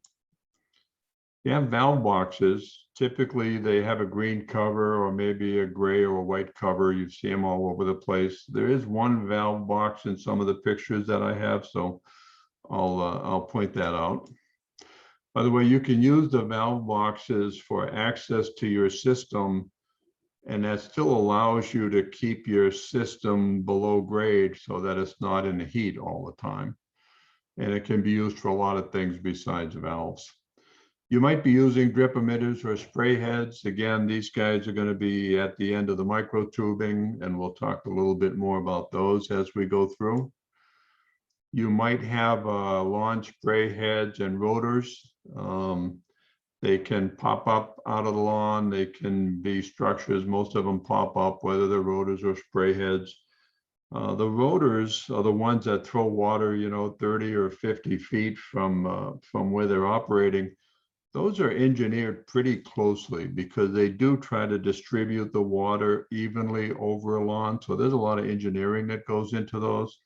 And also for the lawn pop-ups, for those spray heads, they don't like to operate at full pressure. Again, if there's a lot of pressure, they tend to vaporize the water, and then it doesn't fall on the lawn. It goes where the wind blows it. So on a windy day, you might not water your lawn at all. Okay, so this next slide is going to show some of these components, and I'll point them out as we go. So the controller is here. Again, it needs 110 volts typically. There's a little transformer in it, and it delivers the 24 volts AC through the poly underground. Depending on where your water is, it'll join, typically it joins the trench with your water line somewhere along the way. But each valve, which is, see the valve here, it has to be connected by a wire to the controller. So when you're designing the system, typically these wires will have enough individual lines in them to connect 4 or 6. That's very common. So one wire could connect to 6 valves. And that's why when you look under the valve cover, there might be 2 or 3 valves together. But again, that will be part of your planning. You'll notice this guy shows a backflow preventer. And again, I'm going to have a picture of a real backflow preventer. Although this particular one shows the plumbing coming out of the house, which means it's in the home system, which means you really need to isolate it here. The one that's installed in the house that you bought always has those because it's part of the building code, so you won't get away from that. This one talks about going from galvanized pipe to PVC. typically in the desert, if you have copper or galvanized pipe, everything coming up into your home system will be a solid pipe. And then there'll be a union someplace. From there, the water goes, by the way, anything on the pressure side of the system is the main line. And then anything that comes after a valve would be considered a lateral. And the laterals mostly will be poly, but some of them will be PVC. It's typical for it to be PVC for a lawn. And it's better to use poly in your system. I'm sorry, PVC in your system than poly because it'll last a lot longer, especially in a desert environment. So you have a valve, you have a filter. This is a Y filter. So the water comes from the valve, goes through the filter, and then goes into the system. And this is where you would put a pressure regulator. You're going to find when you investigate your own system that a lot of them don't have a pressure regulator. Again, that's why your emitters pop off the end of the lines, or your lawn irrigation system is sprinkling the whole neighborhood. Then from the poly, plugged into the poly, you'll see the spaghetti tubing or the micro tubing, and then an emitter. The emitter can be on the poly or it can be at the end, and it becomes a question of maintenance and how you want to arrange that. And then at the end of that poly line, you'll see an end cap. This is either going to be under a valve box cover, or it could be out in the open. And you really want to have one of these so that you can flush your system during maintenance. This guy shows gravel under the valve box. Typically, you don't see that in the desert. You're just going to see the native soil under the valve box. So this is a picture of the main valve coming into my own house. So this is the line coming from the city here. This is the main shut off for the house. So if I shut this valve off, no water goes into the house. But you'll notice in my setup, it's a little more evident here. The water for the irrigation system comes out before the main valve. So I can cut the water off to the house, and it's still going to be available for the landscape. This is not true at every house. Sometimes it's the other way around. Sometimes when you shut off the house for the valve for the house, it shuts off everything. Sometimes it's beyond the irrigation. This is the air gap that I was talking about. A lot of people think this is a pressure regulator of some kind. It is not. That's just to prevent the irrigation water from mingling with the house water. Again, you need to isolate the water any place that it's coming out. So this particular hose bib, again, it's my house. I don't know who did the stucco here, but obviously this got added somewhere along the way. So the water in this hose bib, and I'm not sure why they call them bibs, but the water in this hose bib is in the house system. So it's really important that you have a reverse flow valve here. So this stops any water in the system from getting back into the house water. And in this particular setup, this one actually goes to a hose coil, and this other one I was using to water a tree. So this is a pressure regulator here, and I think it's either 15 or 20, I don't remember which. This particular hose bib is one that I installed myself. I tapped into the main line that's coming into the backyard, so there's no valve in front of it. So the water is available here all the time, but it's behind the air gap that the builder installed when they built the home. It's significant in that if you have a water softener system in your home, and I know a lot of us do because the water has so many minerals here, that water softeners are pretty common. The problem with water softeners is they use salt to do that process, usually sodium chloride. And again, if you try to use the water from a home system that has a water softener, the plants will not like that at all. It adds way too much salt to the water. So if you're using, if you do have a water softener, do not use hose bibs that are in the home system to water your landscape or your plants. They will not like it. By the way, this is a valve cover. Under here, there's actually, I think there's 2 valves on this one. I have several of them that I installed in the system that I put in.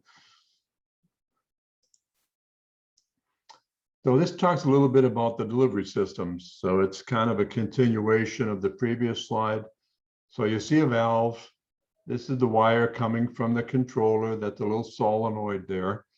And when you apply power to that solenoid, then it pushes a valve here that allows water to go from the supply side to the lateral. And these are various things that could be connected to the lateral.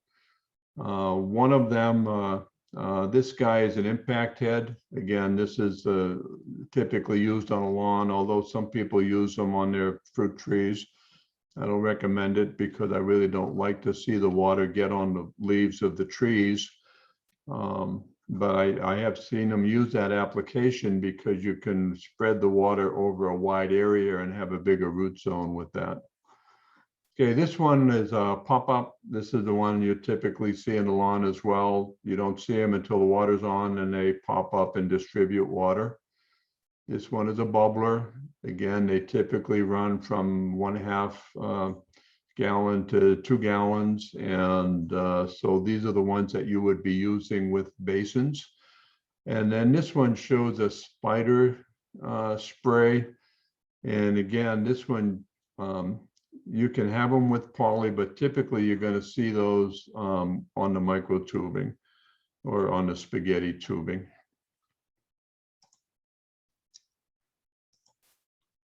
So this is a picture of the controller that's on the valve in our demo garden.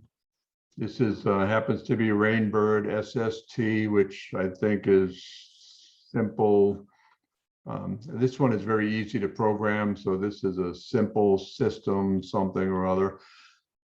If I did not know what the parameters were for this controller, I would look at Rainbird SST 12 on the internet and get the manual. So you can get the manual for your own system anyplace. So when you look at that box when it's open and with the cover taken off it, you can see the connection. Again, this is the 110 volts that come in to power the controller. And all of these guys represent lines that are going out to valves. They're typically color-coded. So if you're looking at a system and you're not sure what you have in your yard, you can see the color of the wire and how many valves are connected. This one happens to be a 12-valve system. We only use 10 valves for it, but all of these wires are going to a valve. In your own system, the number of wires will tell you how many zones you have, and then you can go figure out, where the zones are watering. So this is again one of my planting boxes in my own yard. You'll notice this guy might be familiar to you. This guy is actually designed to put on a hose bib or on a hose. And I was using this initially before I got the wireless controller because I can control the duration and the timing of this valve here, and it's battery operated. So you just replace the battery every year and then you can use that. And then I used this reflective mulch, plastic mulch. Again, there's compost under it. And all of the watering system, I use inline tubing in here, so it covers the whole area, is under the mulch. And I use this reflective mulch because, like most of you in the desert, I'm fighting the white flies. The white flies don't like the light reflected up under the leaves, so it's one way to try to control that. And I'm still not winning that war, but it is a war, and I'm getting better and better at it. So. That's the reason I use that. By the way, you can get this mulch in either white or black as well. You could use the black one in a fall planting because then you want to keep the heat on the soil as you get into the cooler months. So you could use the white one as a reflector as well. So this one shows the old irrigation board. These are all of the lines that are going out to the various planting areas in our demo garden. And these are the valves that are connected to those wires. Usually in a home system, you're going to see these valves will be in a valve box. So you won't see them unless you take the cover off a valve box. So let's talk about some more considerations. Do you have an existing system? If you do, then you need to try to understand what you already have to the best of your ability and how effective it is in the landscaping that you have. It might be easier to just replace it than figure it out because a lot of the lines are underground where you can't see them. They might be distributing water through a drip system for trees or for bushes or whatnot. And again, you can't really see them unless you dig them up. And it's just as much work to dig them up as it is to replace them.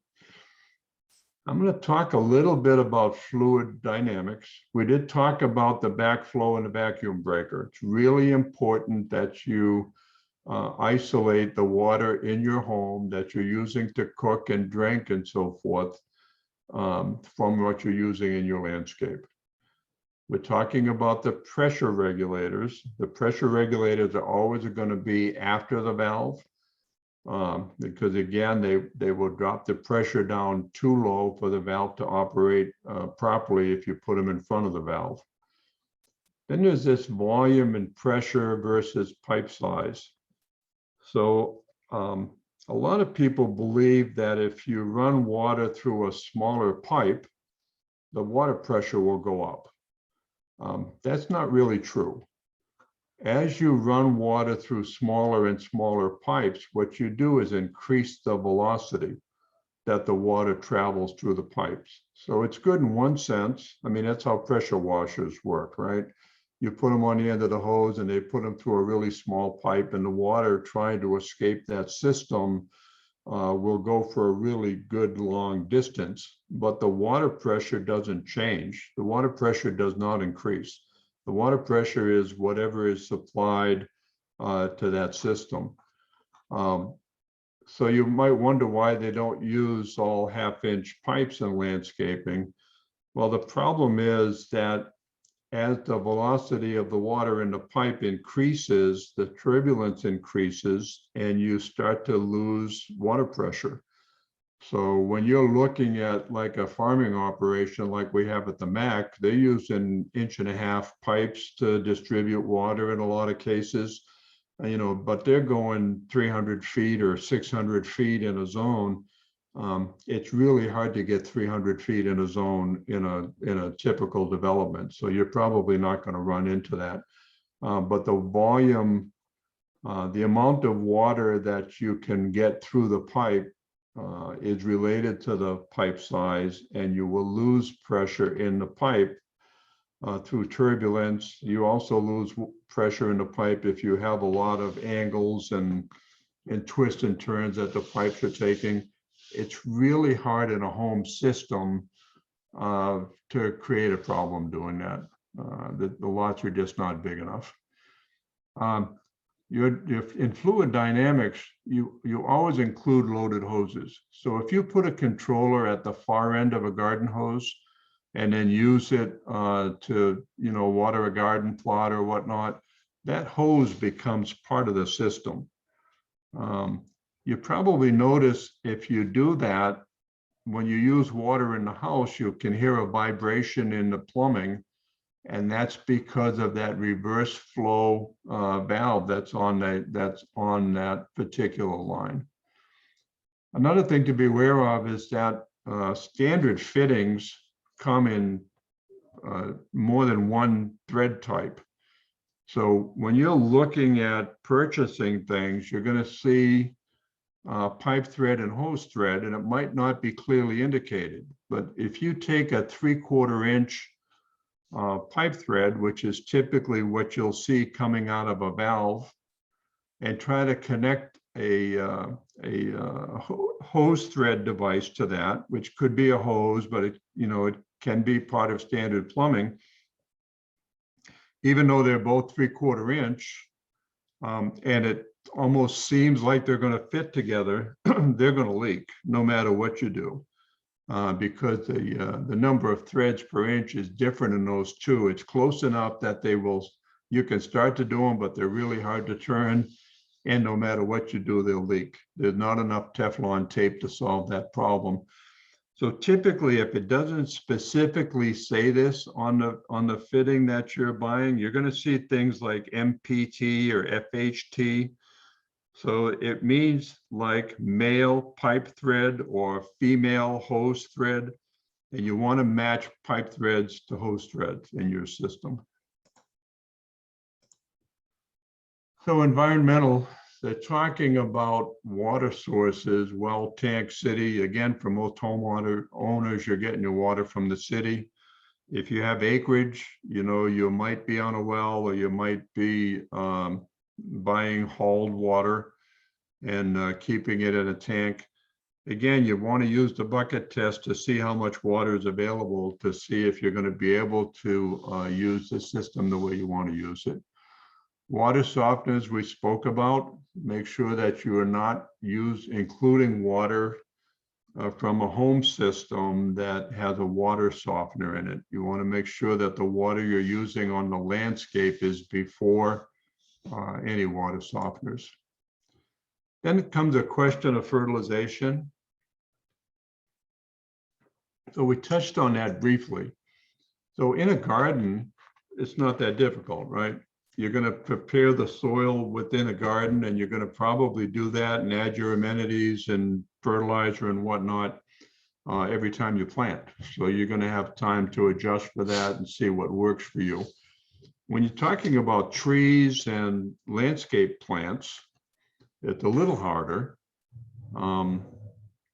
If you're going to add compost, for instance, to feed a tree, if you put it on the surface of mulch, like rock mulch, it creates a problem. You have to pull the rocks back and put them under the rocks. And even if you use chemical fertilizers, maybe slowly release fertilizers or whatnot, if they're on the surface in the desert, because of the heat and the sunlight, it'll be stealing the nitrogen from that fertilizer on a pretty regular basis. So you'll have to be pulling back the rocks and then, distributing that fertilizer and watering it in. It's somewhat of a problem with wood mulch as well, but again, the wood mulch is adding components to the soil as it breaks down. So you'd have to think about that. You can use inline fertilizers. You see these more in like HOAs where they are adding acid and fertilizer to the water in their system. But you can get them for home use as well. So you could use an inline fertilizer to add fertilizer to the water as you water. You have to be really careful. You shouldn't use a combination. And you have to especially be careful of chemical fertilizers, because it's very easy to use enough chemical fertilizer to have so much salt in the soil that it'll cause problem with your plants. As I mentioned, using compost is safer because plants will grow in pure compost. There's some limitations to that as well. But you should not be using foliar sprays and amending the soil and using an inline fertilizer and so forth. I'm not a big proponent of foliar sprays, but usually you'd be using those if you're trying to experiment and figure out what's going on wrong with your plants. I don't the use of those for just regular fertilization, I'm not a big fan of that. Not a big fan of plant spikes, although they have their place as well. And then we get to compaction. Compaction is a major problem in the desert. Again, in the garden, it's not as big a problem because a garden, you can really get you can make living soil and make sure that you have microbes and the different things in the soil that are continually breaking down the compost and the mulch and whatnot that you use there. You can always cultivate, the surface of that, maybe 6 inches or whatnot when you're doing planting, not that big a problem. In the landscape or where you have trees or bushes or whatnot, it's harder to combat that. And again, adding compost and making sure that the soil is healthy will help that. In the turf, it can be a major problem. In turf, typically they combat compaction by aerating. You get that equipment that drills little holes and pulls soil out, and then you can add sand to it that will compact that.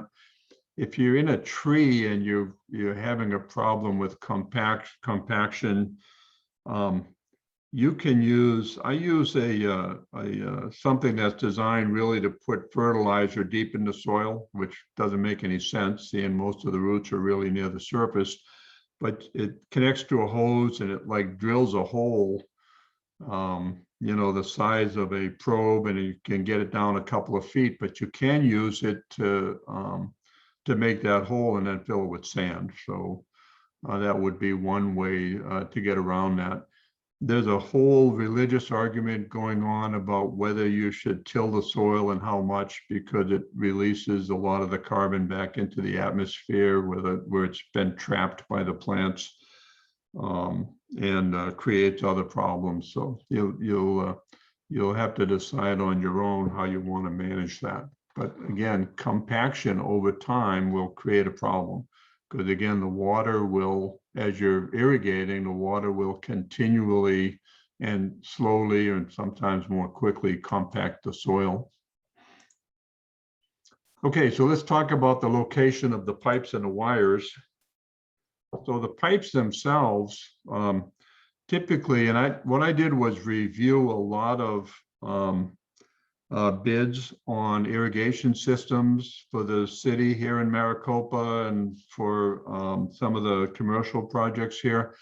Most of the time, this is what they outlined. So the main line, which is typically going to be PVC and before the valves, typically should be a foot deep.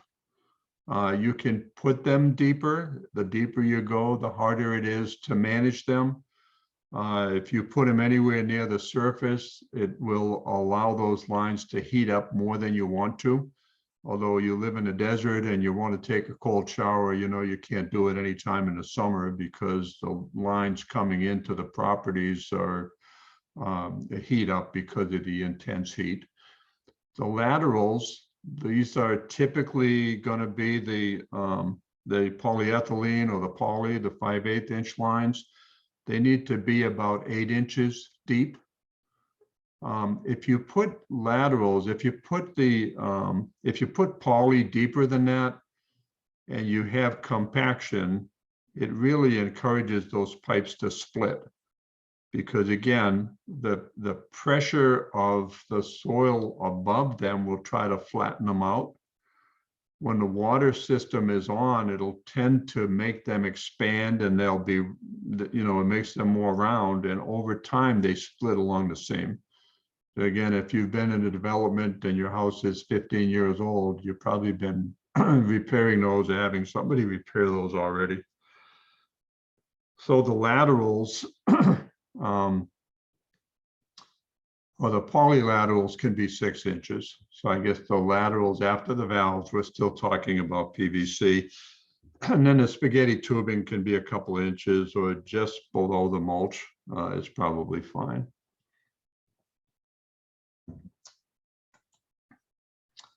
I'm talking about color coding adjacent runs. So if you're going to run, again, most of the labor in putting in an irrigation system goes to digging the trenches, right? Where you're going to run your plumbing and your electrical runs. And so if you're going to have 2 or 3 zones running through the same trench, you want to color code them. Now, I just put in about 300 feet of PVC in my backyard, and I ran 3 zones around the outside of the wall because I'm not sure what I'm going to plant over time. And I used colored tie wraps. So every place that the PVC comes above the ground, there's a colored tie wrap on there. And there's one at the valve so that I know exactly which valve is connected to which PVC. If I have to go find a blowout in that system and dig it up, I have some of those tie wraps so that I can tell which zone I'm working in. You can use spray paint, you could put tape around it or something, but it's a good idea to color code them against what you'll need to do when you're trying to maintain them. It's also not a bad idea to run some wire with the pipes. Typically, the wire that's coming from your control box will run with the pipes, but usually the water and the electrical are not coming in right at the same place until they run separately. So if you're running any of your irrigation lines in an area where you're not running it with the controller wire, you probably want to add a wire because then you'll be able to locate it later with the metal detector if you need to do it. And when you get a blowout, the water doesn't always come out close to where the problem is. I found when the poly splits, and I go looking for that split, sometimes it's 5 or 6 feet from where the pipe actually is. So if you run a wire with it, you'll be able to remember exactly where those lines are. So then we have sun exposure versus system maintenance. And again, we talked about this a little bit earlier. I like to, even though most of my poly and spaghetti lines are at least under the mulch and some of them are deeper than that, I always like to have at least one emitter above the surface so that I can turn on that zone and go make sure that the emitter is working, which is an indication that hopefully the whole zone is working. And you want to have an end cap either under a valve box or coming up out of the ground so that you can flush the system. If you run lines over the ground in the desert, they're going to get really hot. And so when you initially turn on your system to do your watering, you're poaching the roots of your plants, which can be a serious problem. Okay, we talked about the end cap. One thing about the emitters, I find that the emitters, when you first turn on the system, because there's air in the line, typically they tend to make a little bit of noise. And that's attractive to rodents and animals that really would like to find water in the desert. And so you'll find a lot of your emitters get chewed off, which makes a case for putting the emitter on the poly end, on that 5-inch tube where you're poking a hole. If you put the emitter there and just run the line to where you want to have it, then the animals won't be able to get at it. Not as big a problem in the developments, but it can be. If you have acreage, it's a big problem, right? Ground squirrels are everywhere out in the open desert. And then you need to plan your bubbler locations, both for when you first plant trees or bushes and for where you would like the water to go as the tree matures. And then think about what your landscaping plans are long-term for your property. Are you going to add a tree? Is it going to be desert adapted? Are you going to have fruit trees sometime in the future? You want to do all your digging and placing of your irrigation system upfront as much as possible. It's really important to keep good records. I know most of you bought a house, you have no idea how many emitters you might have where or how it's set up. So you want to spend some time discovering that, but you want to document it. And once you are in planning mode, you want to plan so that you're not running 300 feet of pipe when you only need 100. and that you're not digging multiple trenches when you can use one trench to carry a lot of the plumbing and electrical. I wanted to talk about the pressure regulation versus the number of emitters. You're going to find if you're, again, in a development in a 5,000 square foot lot, which is pretty standard, you probably only have 1 or 2 zones in that system. And unfortunately, the builders typically will water everything regardless of its water needs on one zone. But it's very typical to have one for turf and one for everything else. So trees and shrubs and annuals are all being watered on the same zone. Typically, if you have a 20 PSI pressure regulator on a line, you can run about 240 emitters, which usually is more than enough for landscaping needs of any one type of plant. The exception might be trees, right? If you get a tree that gets really big, you might have to put 50 or 100 drippers into that system to cover the whole root zone. There's pressure compensating emitters. So when you're buying emitters, you'll notice that some of them say pressure compensating. I always thought that meant that they were better at delivering exactly the amount of water they advertise over the regular drippers. These are really used in systems where where everything's not at the same level. So if you're on a hill or some of your plantings are lower than the other ones, then you want to use pressure compensating emitters so they all get the same amount of water. They're a little bit more expensive than the other ones, than the regular emitters, and they're usually not required. I mean, if your lot's a level lot, you don't need to worry about that too much. The number of emitters per zone, we spoke about a little bit. I did want to mention that you don't want to combine different types of watering devices in the same zone. You can't have bubblers and emitters on the same zone.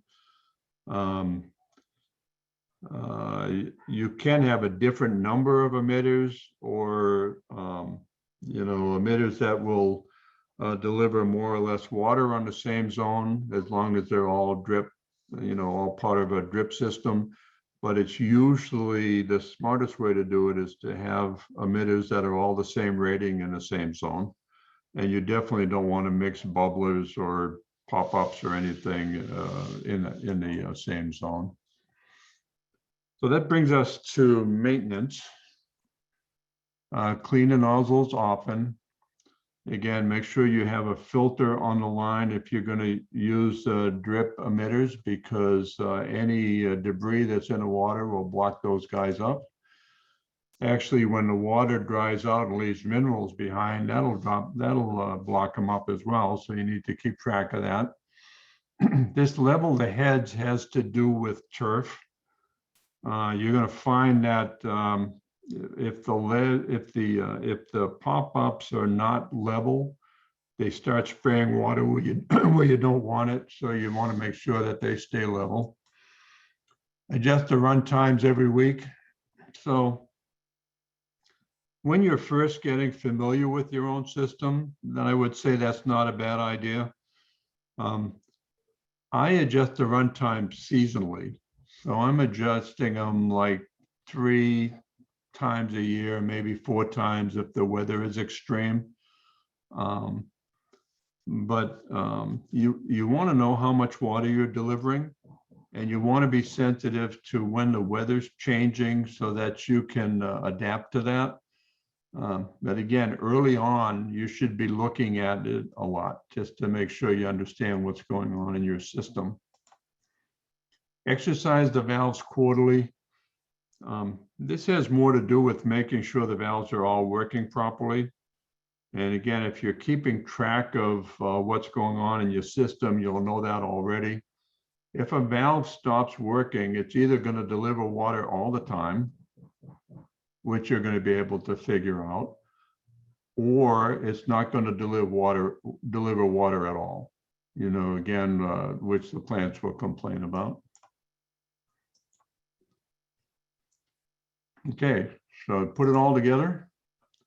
These are the basics again. Again, this is a where you water. So you want to make sure that you're covering the complete root zone.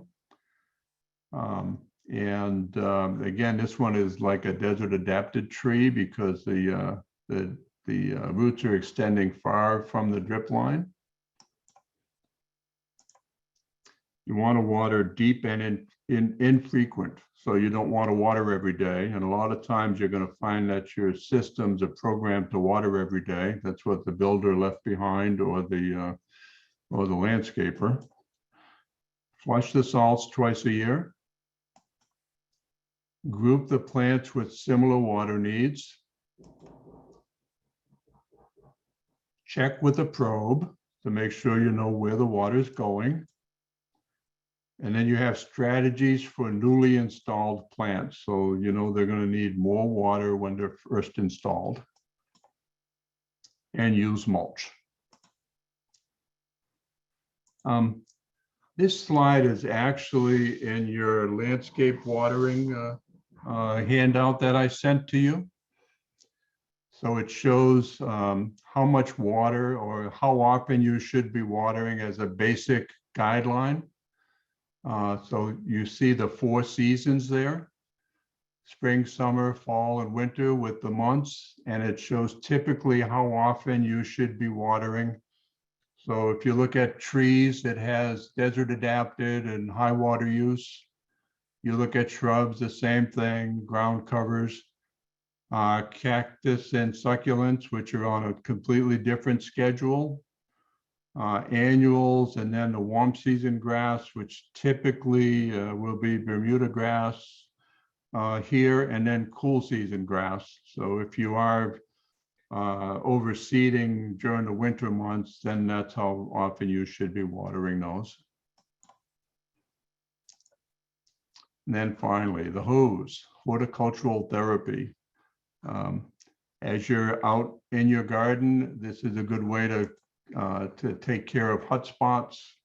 You know, if you have an area in your lawn that suffers in the summer, you can add water quickly to that. And it's a good method to use until you fix your old system and you figure out what actually is going on. Control your controller. This guy says adjust the run times daily or weekly. Again, you want to know how much water you're giving when, and over time you'll be adjusting that. Use your controller to water manually. Again, mine is set up and I do check what's going on, but I don't use that method. It says automatic use is for times when you're away. Most people are using their controller to control the water all the time. Learn how to program your controller. If you don't know how the settings work and so forth, the programs and the durations and everything, then you can go on the internet and get a copy of that manual. And if you can't figure that out, you could replace the controller if you need to do that. Okay, I'm not going to read this whole thing to you because it kind of reiterates all of the different things that we talked about. That you do want to make adjustments on seasonal changes in the weather and so forth. Okay, and we're at the end. So if I can ask my co-hosts, do we have more questions we want to consider, or where do we stand? We do. We have quite a few new questions if you want to take them. You have another half hour. All right, I need 2 minutes. Somebody's pounding at my door. So why don't we take a 2-minute break? Okay.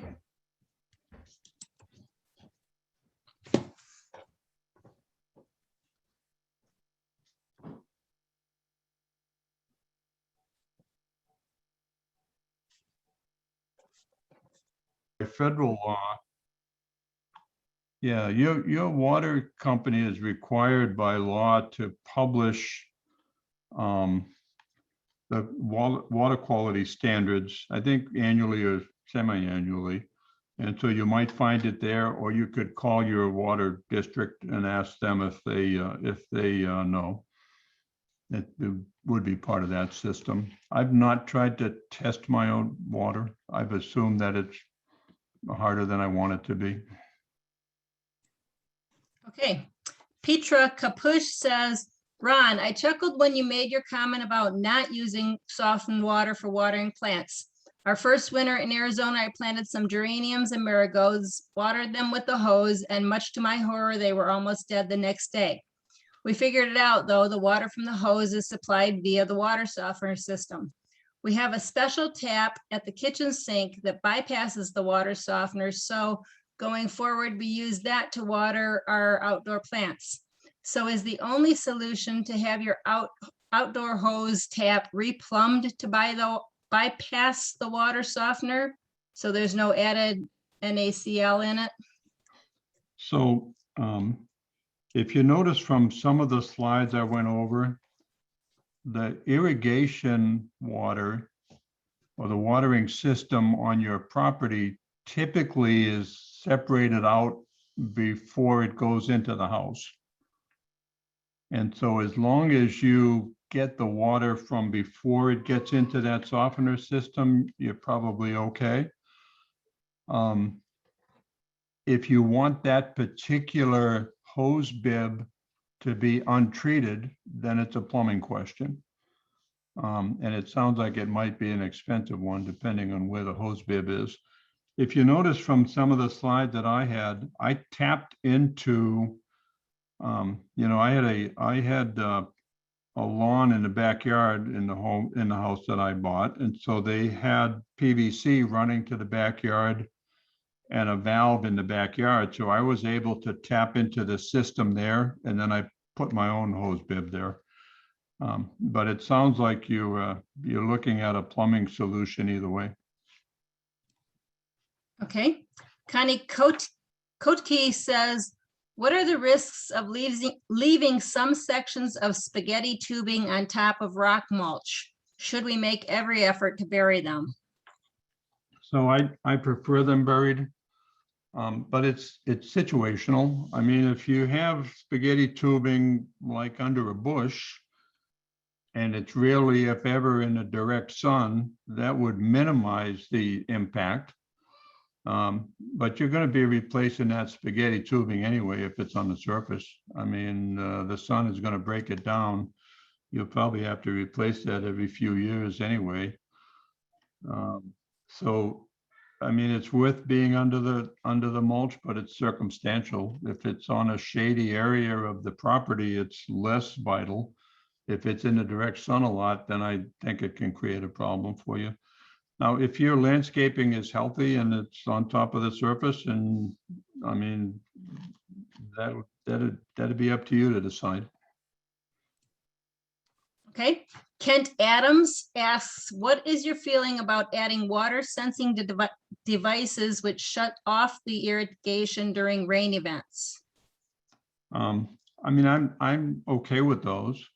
The problem is it only rains twice a year in Maricopa, so I'm not sure I'd want to put the money into that. The system that I put in, and I can never remember the name of it, but I bought it at Home Depot, I believe. And it's wireless. And so the wireless system keeps track of the weather in the area, and it suggests adding rain days so I can delay when I water and whatnot. So it kind of accomplishes the same thing. It's not specific to my own property, but it does give that information. And again, it's going to be a cost and benefit. I mean, it rarely rains here. I'm not sure where in Pinal County you are. Maybe in Saddlebrook it rains more or whatnot, but here we don't get rain very often. Okay. Lynn Campbell says, if I want to change my tree drippers to bubblers, is there a way to connect to poly, or do I need to change out to PVC? So I'd have to know more about that system. It's important that you don't have bubblers and drippers on the same line. So you'd want to make sure that that zone is only watering those trees. Because if you put bubblers there, the drippers are not going to get nearly as much water. The back pressure will drop way down when you have a bubbler there because that water comes a lot faster.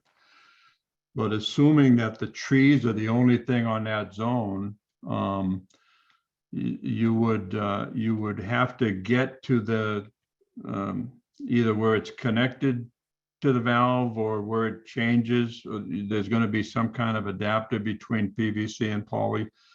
But as long as only the bubblers are on that poly line, I mean, you might have to replace the poly as far back as where the drippers are, but you could make that change.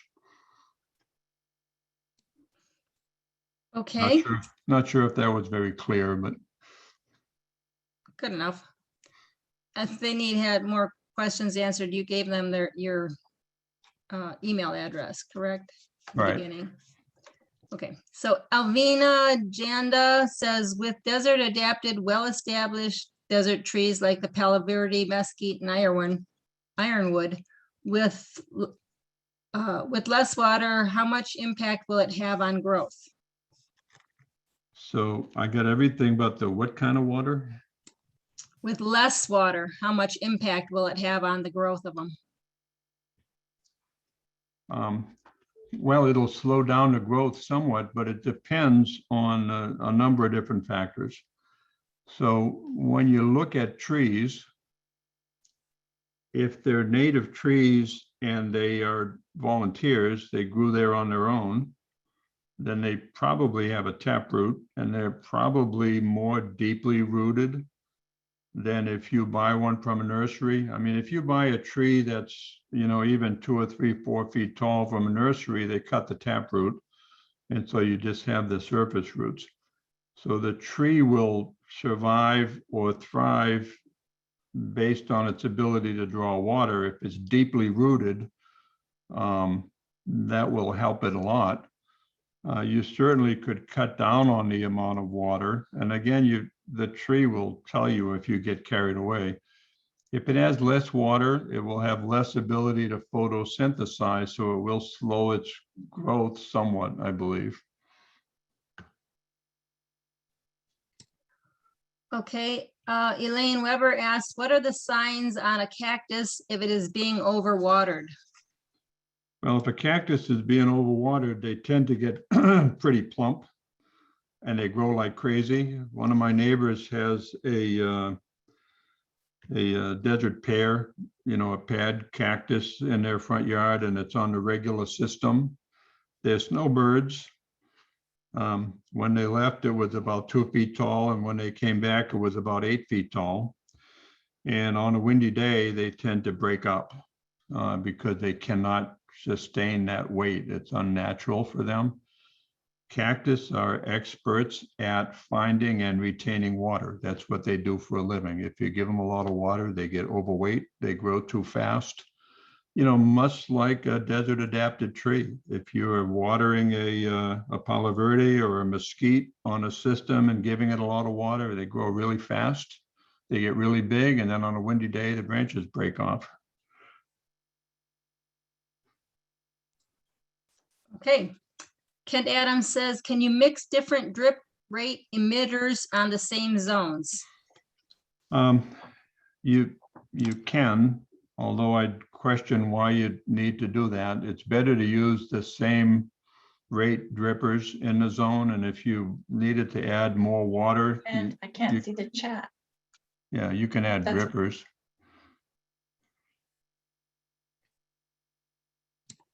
Sorry about that. Glenna Matthews says, I have seen yards with granite mulch pulled away from the plant stem trunk about 1 to 2 inches. Any comment on this? Okay, so this is more important if you're going to use bubblers and flooding. You want to make sure that the